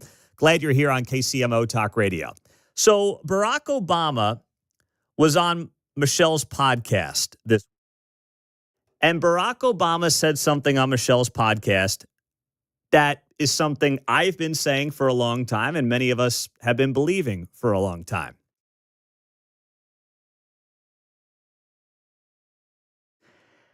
And he said here, quote, if you're not thinking about what's happening to boys and how they're being raised, then that can actually hurt women. And I'm like, whoa, who is this guy? Barack Obama knocking it out of the park with that commentary. First off, his ability to define a man and a woman, a boy and a girl, is definitely a step in the right direction for one of the most important voices in the party. But beyond that, he's noting that equality in gender is not a zero-sum game. We can uplift young women, and we should uplift young women, but it doesn't have to be, and it should not be, at the expense of young men and boys. And that's what we've done now for upwards of a generation, and we're paying a major social and societal price for it. So Barack Obama saying this on Michelle's podcast, and I was all over social media trying to find the audio. I'd love to play it for you, but I can't find it. I just can't. But I'm reading this from People magazine. People.com published this late last night. And Barack Obama then goes on to say, quote, some of the broad political trends we've seen, not just in this country, but around the world, have to do with the sense of boys and men not feeling as if they are seen and not feeling as if they count. He's right. You know, growing up, I remember that a lot of the top students, especially in math, I was not one of them. I know you're shocked. Talk about a bombshell. But a lot of the top students, especially in math, were oftentimes boys. Now, definitely there are girls who were very smart. I remember there was a girl who I had oftentimes a lot of classes with because her last name was Murray. So she was M-U-R, I was M-U-N. So we were always near each other in classes and lockers and stuff like that. Very nice. And she was really bright. I think she ended up going to either Columbia or UPenn, one of those two. And I don't think she's an anti-Semite, which is pretty amazing as well. But she was always really bright. One of the smartest kids in any class I was in. But she was more the outlier when it came to the girls.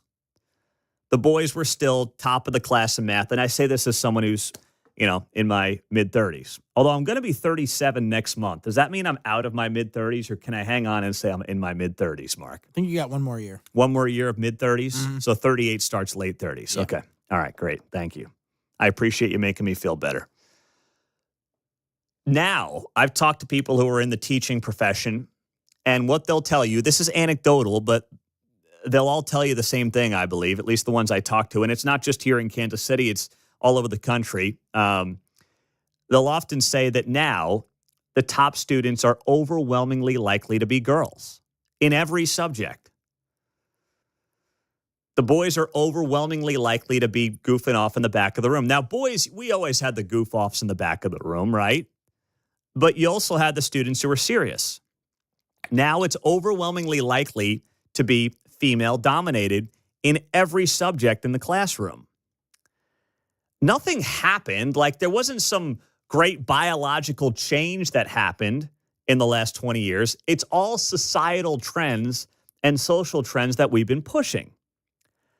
So for Barack Obama to say this is, I think, a major coming out moment and an important, maybe the most important thing Barack Obama has said since he's left the White House. Now, whether or not he does anything with this, whether or not he tries to change the culture that oftentimes is driven by his own political party on this stuff, that remains to be seen. But acknowledging it is an important first step. So Obama goes on to say here, this is from People magazine, while Barack acknowledged that society has had major strides in gender equality, noting, quote, we rightly have tried to invest in girls to make sure that there's a level playing field and they're not barred from opportunities.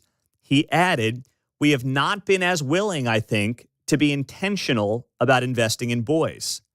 And that's been a mistake. He's right. We gave up on boys to create an equal playing field for girls. We never should have given up on the boys. We never should have given up on young men and basically taken this approach of either or. And that's what we did. We also know that we have a culture that is broken when it comes to dads being around, dads being engaged, dads being involved. I mean, that's why you have great groups here in Kansas City like the Fathers Club, who we've had on the show a bunch of times, trying to right some of those wrongs and get dads more engaged and get dads more involved. But, you know, we've developed into this female-dominated culture. And I'm not saying that we can't have dominant females in culture, but there's got to be a give and take. It should be both, right? It shouldn't be females over males, which it feels like some people want to push. It should just be, first off, who's best for the job? Let's push both people and both genders to be their best, and then let the chips fall where they may. That's the ultimate best case scenario here.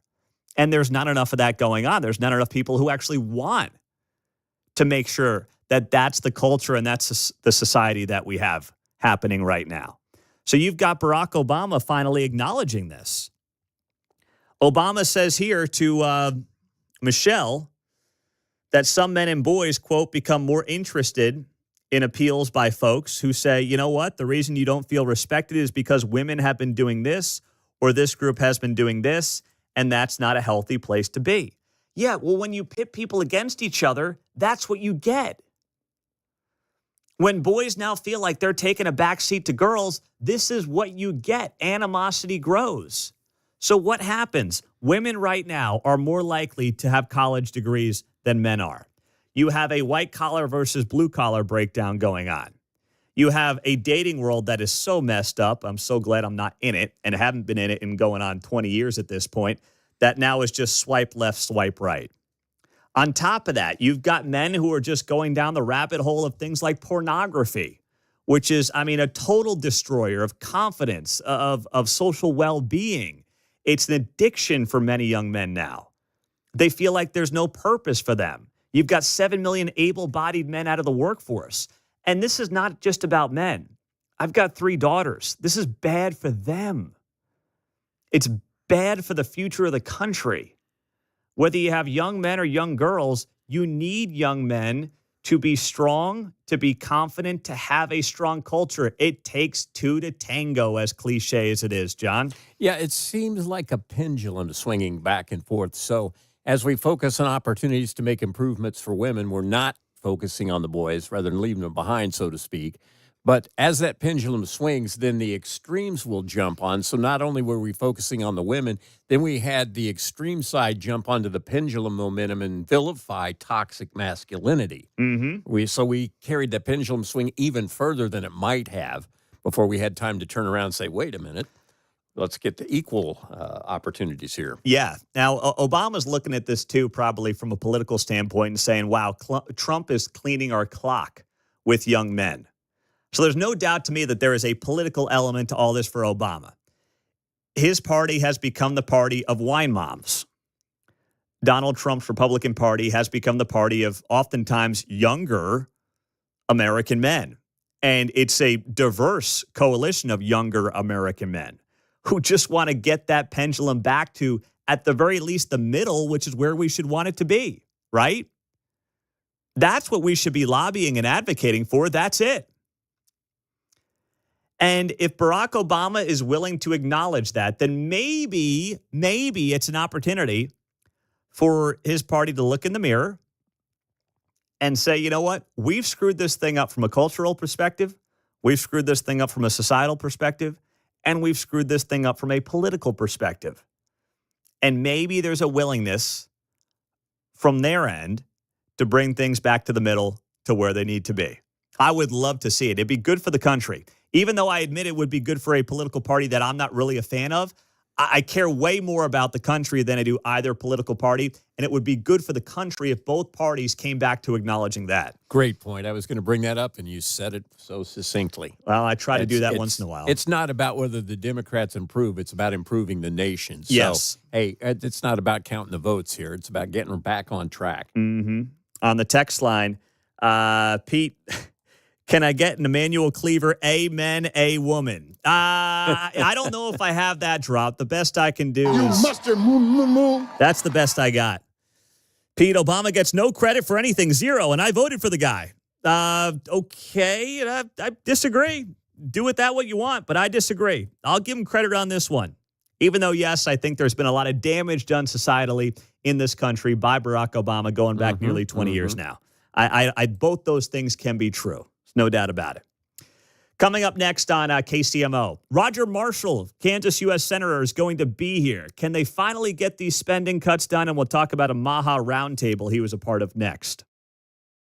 All right, as you're getting going here, heading towards the weekend, I want to make sure that you clear out some time next week for Diamonds Direct. Starting on Monday, you'll get an extra 20% off almost everything in the store, happening July 21st to July 27th. And next weekend, the 25th through the 27th, there is a designer event that you are not going to want to miss out on. You will get a limited time event packed with designer jewelry, special guests, and major savings. Only at Diamonds Direct at 119th and Row or diamondsdirect.com.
You're listening to Mundo in the Morning on KCMO Talk Radio 95.7 FM. The news from late last night that Republicans in the Senate needed J.D. Vance to break a 50-50 tie on funding for portions of USAID and also NPR and PBS. So, Senator, I do want to start there with that breaking news. Do you think this thing will ultimately get done today in the Senate, then go back to the House, then go to the president's desk? Is that where you see this going before the deadline of Friday? You nailed it, Pete. We have to get this done by Friday. This a rescission package, the president has to send it to us, and we have a finite amount of time. The alarm clock's going to go off Friday to get it to him. So we need to get it done today. We're going to have another vote-a-rama tonight. I don't know if we'll be up all night, but a lot of it, the Democrats are going to offer more and more amendments, and we're going to send it back to the House. Hopefully early in the wee hours of the morning, as they say. So what about this, angle that suddenly NPR is a big funder and supporter of rural Kansas and rural America, and they're a critical staple to making sure our rural communities have access to the outside world? Are you buying that? Pete, I'm almost laughing, right? I mean, I don't know the last person I met that didn't have a cell phone. And let's talk about the weather. I think the weather is so important in Kansas. It's not a matter of if, but when you're going to have a tornado hit you, your family, your town. Our farm has been hit twice in my lifetime as well. So we have these emergency weather reports that come on and beep in the middle of the night. No one has NPR on at 3 a.m. or that type of thing, right? So yeah. I don't get it. This is 2025, not 1925. Look, I just think Kansans don't want their tax money going towards public radio, public TV. They've abused it. They've become another arm of the Democrat socialists. We don't need them.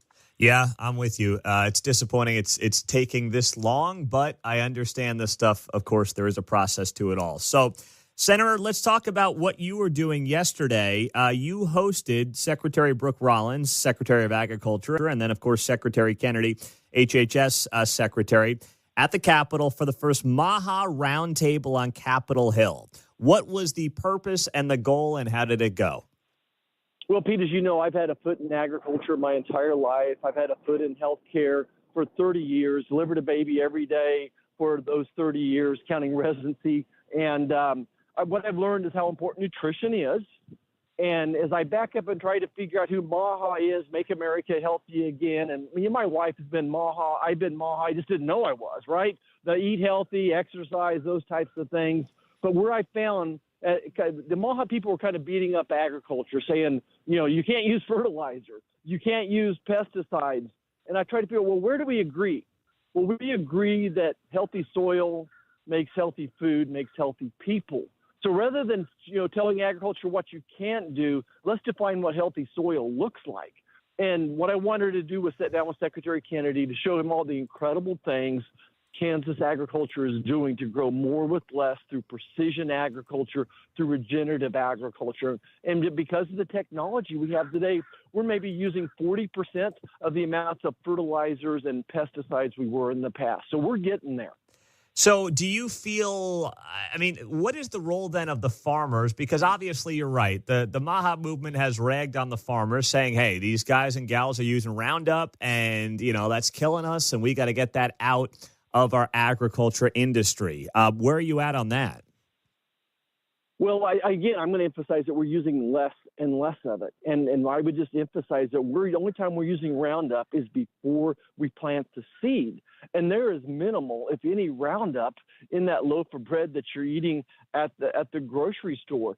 So many of the things that the MAHA people are ragging on agriculture, that's a good word, I'm glad you used it, that we stopped doing that decades ago. But the problem is if we would do exactly their prescription and go to all organic farming, it's going to quadruple your cost of groceries at the store. And that's just not feasible either. So we have to find a healthy balance. And I think that we're doing that. The big problem that with their plan, with the MAHA plan of just organic, is they rip the soil. Soil's a great carbon sink versus regenerative agriculture. We do no-till. We don't rip up the land. We're doing crop rotations. We're doing precision agriculture. We use less water. So regenerative agriculture, which most Kansas farmers do, this is Pete, I'm telling you, today's farmers are not the farmers that I grew up in with my grandparents' farm. They are educated and early adapters to the new technology. Out of curiosity, how much of that technology now is being taught at places like Kansas State? Well, they're not only teaching it; they're helping. They're helping. Write it and figure out what to do. We had 10 people, 8 of them from Kansas, I believe, yesterday. These early adapters, someone from Kansas State, who's defining what soil health looks like and describing, the gold standard for what we call regenerative agriculture, growing more with less, using less water. You talk about a scarce commodity in the western half of the state, and that would be water. So organic farming takes more water. It's a carbon emitter because they plow the ground up, versus the regenerative agriculture of today. We're leaving the carbon in the soil. We're using less water. There's less soil erosion.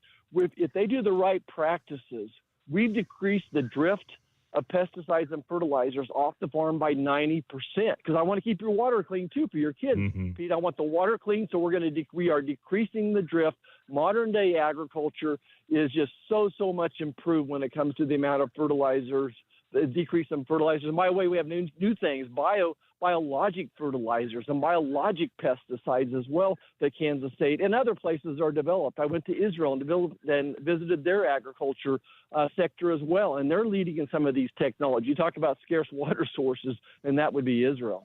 All right, so then what is next here? Because obviously the president and RFK are super focused on, we saw what happened this week with the ice cream, getting the diet of ice cream by 2027, I believe it is. What's the next step for you in terms of helping facilitate the MAHA movement while also protecting farmers? Yeah, so 2 things. So August 12th, there's going to be another MAHA report. So my farmers wanted a voice at the table, and by gosh, we gave it to them yesterday. I doubt you couldn't figure out the last time that 2 secretaries were sitting a senator at the Capitol together listening to agriculture. So we gave them a voice at the table to influence this next MAHA report. So what can agriculture do? And then, so we have a report coming out, and then I'm going to be moving on with our farm bill, focusing on helping those farmers, bringing everybody up to that early adaptation styles, because it's expensive. You're going to have 2 or 3 years of decreased yields as you convert from traditional to regenerative agriculture. It takes new tools, so it'll take a while. So we got to figure out what can I do in the conservation title of the farm bill to make that a reality.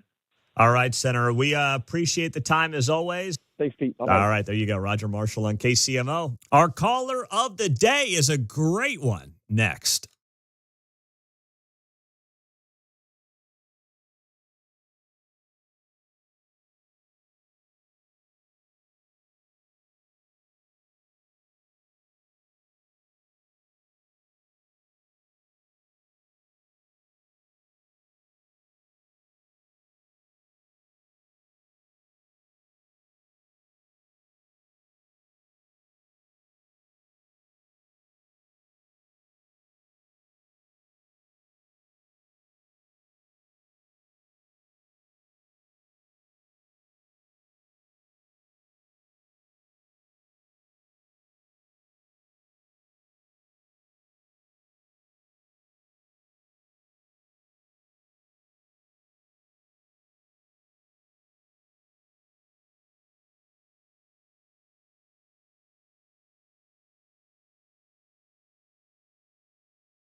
If it's happening in KCMO, it's on KCMO 95.7 FM. Here's Pete Mundo. Super babies.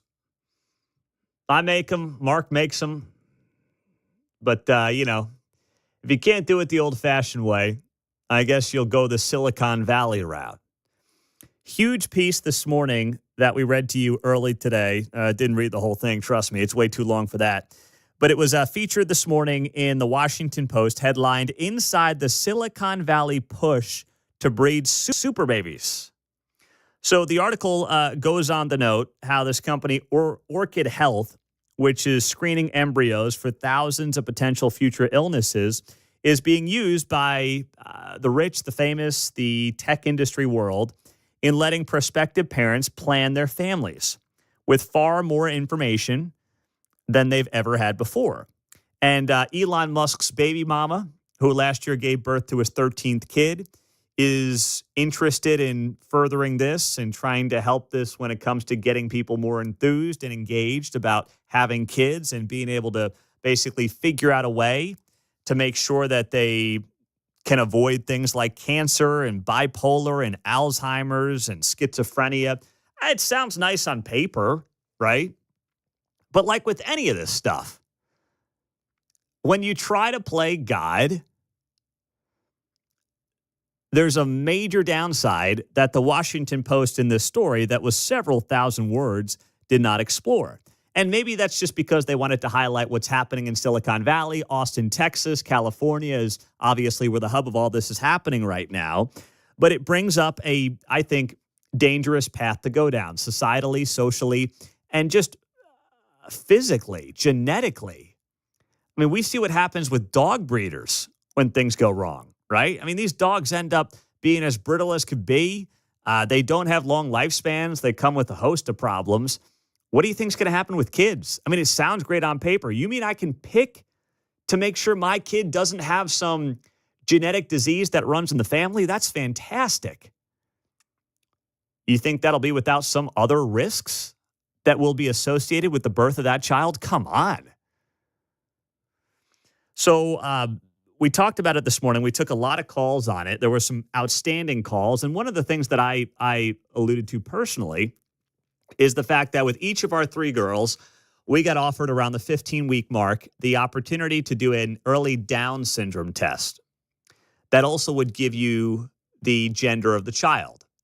Or you could wait until whatever it is. Maybe it's like 22 weeks or something to find out the gender of the kid.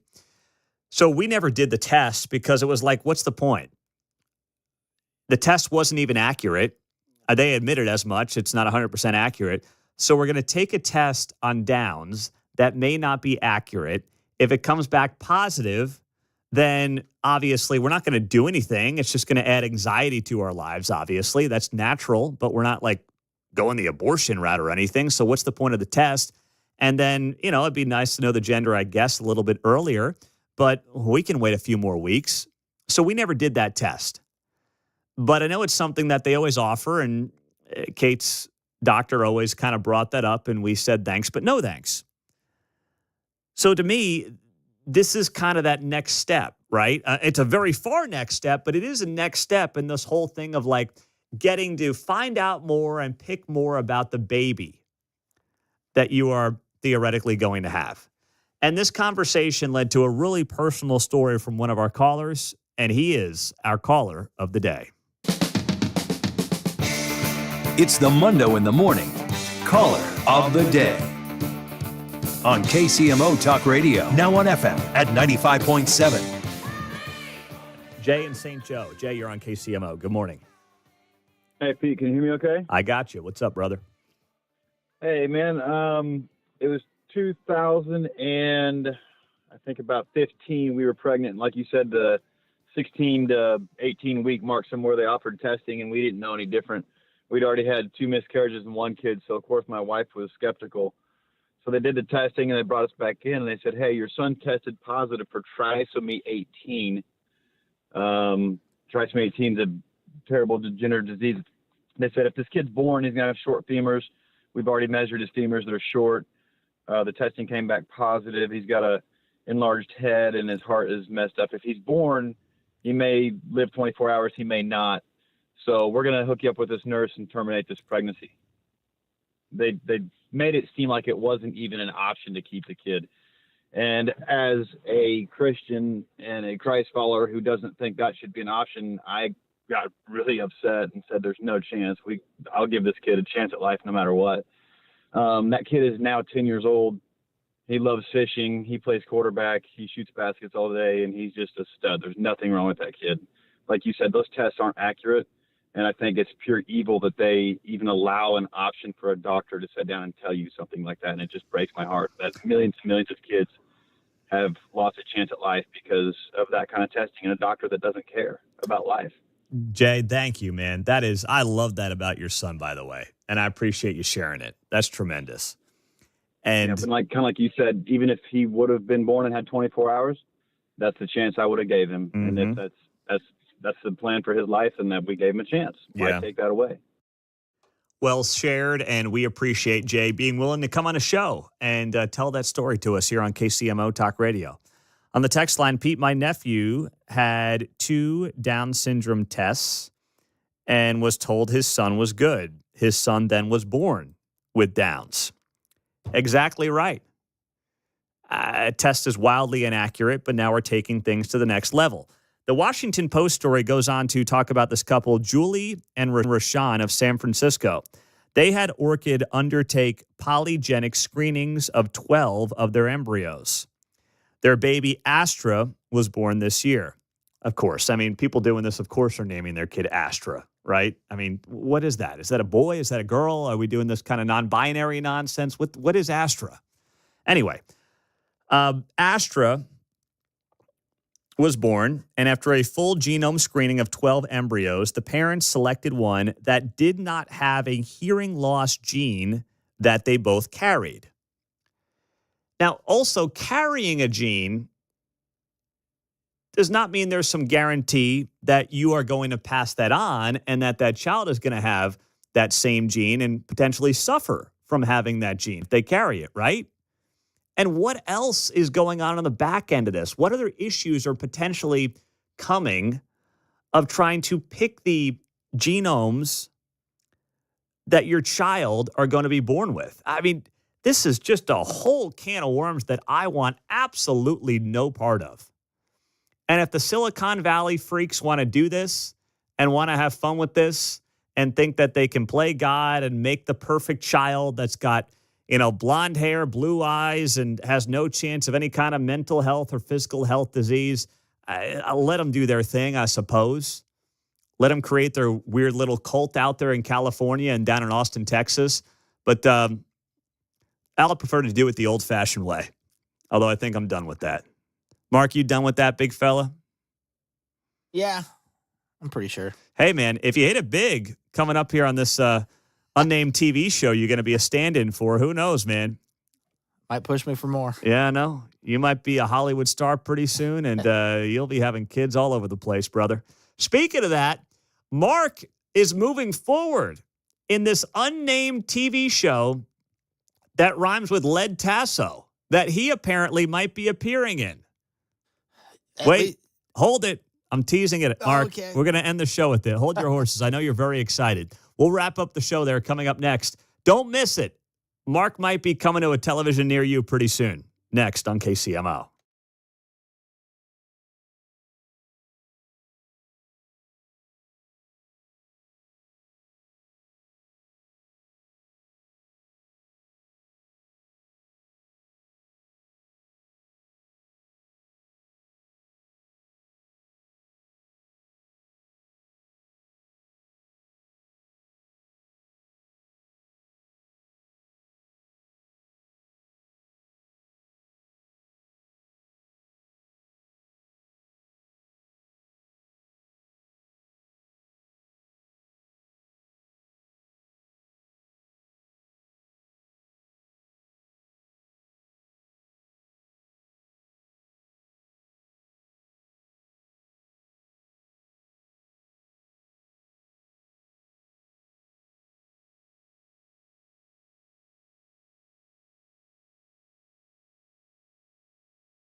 On Wednesday's Guy Benson Show, so much happening in Washington, D.C. Katie Pavlich will join us to break it all down. We will also get commentary from Tommy Lahren. Coming up at 2 o'clock on KCMO.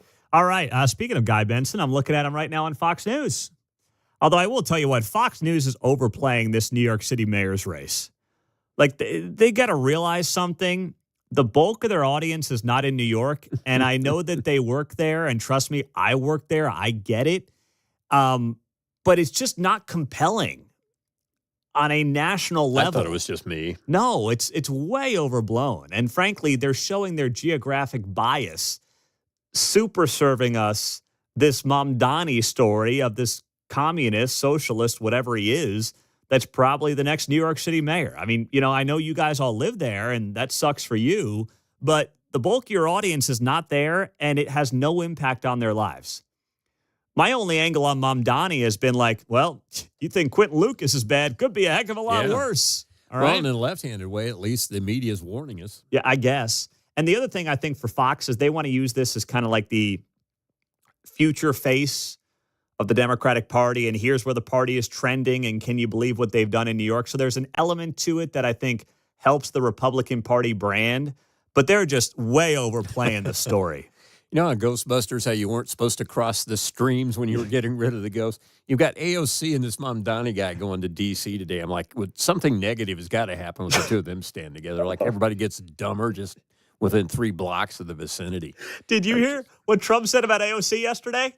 Well, I knew she fired off something about him. I didn't hear his comeback. Here's what he said. I haven't played this all morning. AOC, look, I think she's very nice, but she's very low IQ. And we really don't need low IQ. Between her and Crockett, we're going to give them both an IQ test to see who comes out best. Now, I took my test. I took a real test at Walter Reed Medical Center, and I aced it. I got every one of all those questions right. Now it's time for them to take a test. Anyway, have a good time. Have a great day.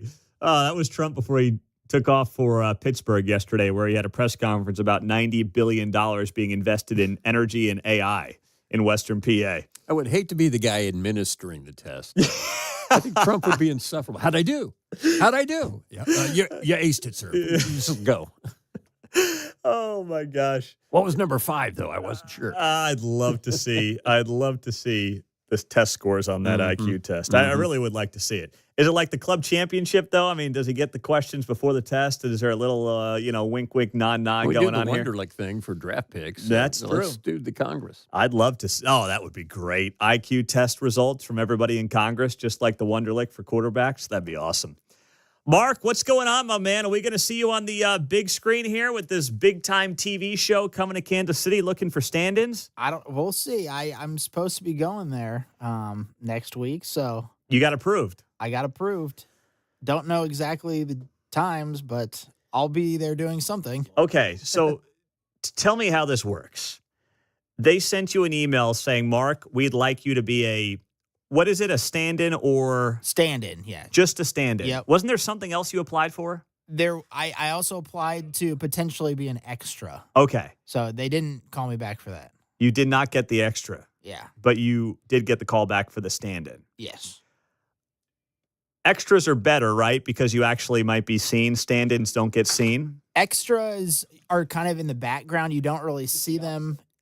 Stand-ins are the ones that fill in for the lead actors while they're getting their makeup put on and stuff. Okay. So they can get the lighting. I'll be on the stage while they're doing the lighting. And I guess I've never done this before, so it'll be new to me. Okay. All right.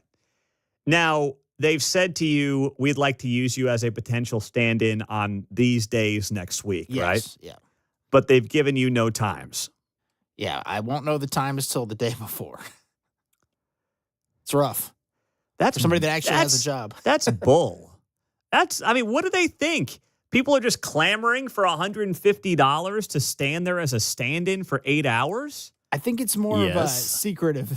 I think it's more of a secretive thing that is, with a bigger production, they want to make sure people aren't saying, "Hey, I'm going to be here at this time," so that they don't have a big crowd. Stop giving them the benefit of the doubt. I know you're trying to land the gig here, but come on. I mean, listen, most people doing this are doing it like Mark. It's kind of a cool thing to do. It'll be a once-in-a-lifetime experience. But the notion that they think it's basically a bunch of bums sitting on mom's couch and they're like, sure, you just tell me when the night before and I'll show up as a stand-in. Hey, come on, people have jobs. They have lives. I found that to be very arrogant and very insulting. And the notion of like we're trying to protect ourselves because we don't want a massive amount of people showing up to wear Independence for the filming. I have some damn security on hand. How about that? There's a thought. It's the freaking Ted Lasso. It's one of the most popular TV shows of the last, half a decade? You wouldn't last very long in commercial world, Pete. I clearly. I just find this insulting to Mark and to anybody else who was picked to be a stand-in that you're not going to know till the night before. I mean, you got a job and a family, Mark. Okay? It's true. I want to help you out. I think it would be good for you to go. It'll be good for the show. I'd like to hear about it. But I don't know if we're going to be able to make this like night before thing work, to be honest. Yeah, it's tough. I mean, maybe we get Garner in here on a pinch. But, I mean, do we even know what time the day before? Or is it going to be like 10 p.m.? They send you a little note, like, you're in the mob or something like that. That's a good question. Like, yeah, it could be like a 6 a.m. to 5 a.m. type thing, or maybe it's like a noon to 9 p.m. I don't know. It's like a rave. Yeah, if I needed another reason to get ticked off in Hollywood, I guess I've got one. So thanks, Mark. I appreciate that. Hopefully I'm not ruining your stand-in potential here by ragging on him on the show. I think it'll be an interesting experience. And, like I said, maybe I'll be able to come here to work and then just go off to my second job. Yeah, your second job. Yeah. Mark, this is a gig. This is not a job, okay? I know you're trying to make a career out of the stand-in deal, but let's not get carried away. One day at a time, big guy. Yeah, here in Kansas City, I don't think you can really do the stand-in thing. If you lived in like an LA, that could be something you could do every week, but yeah, not here. I know someone here who hired a talent agent to try to go big time on commercials. And needless to say, they're back here. You end up paying them more than you get. Exactly. Right? Exactly. Mm-hmm. It's a great grift if you can get in on the other side. Yeah, I'm non-union and I don't have an agent, so Yeah. I'm just rolling in. Yeah, I'm this week thing. All right. Well, Mark, we'll have to talk about this off the air because I can't have 10 p.m. wake-up calls from you saying, hey, they need me there at 6 a.m. tomorrow. I can't put that all on John to run the board like that, answer all the calls. It's true. It's a heavy lift. All right. Keatsman Uncanceled, not a heavy lift, a great listen. We got that next.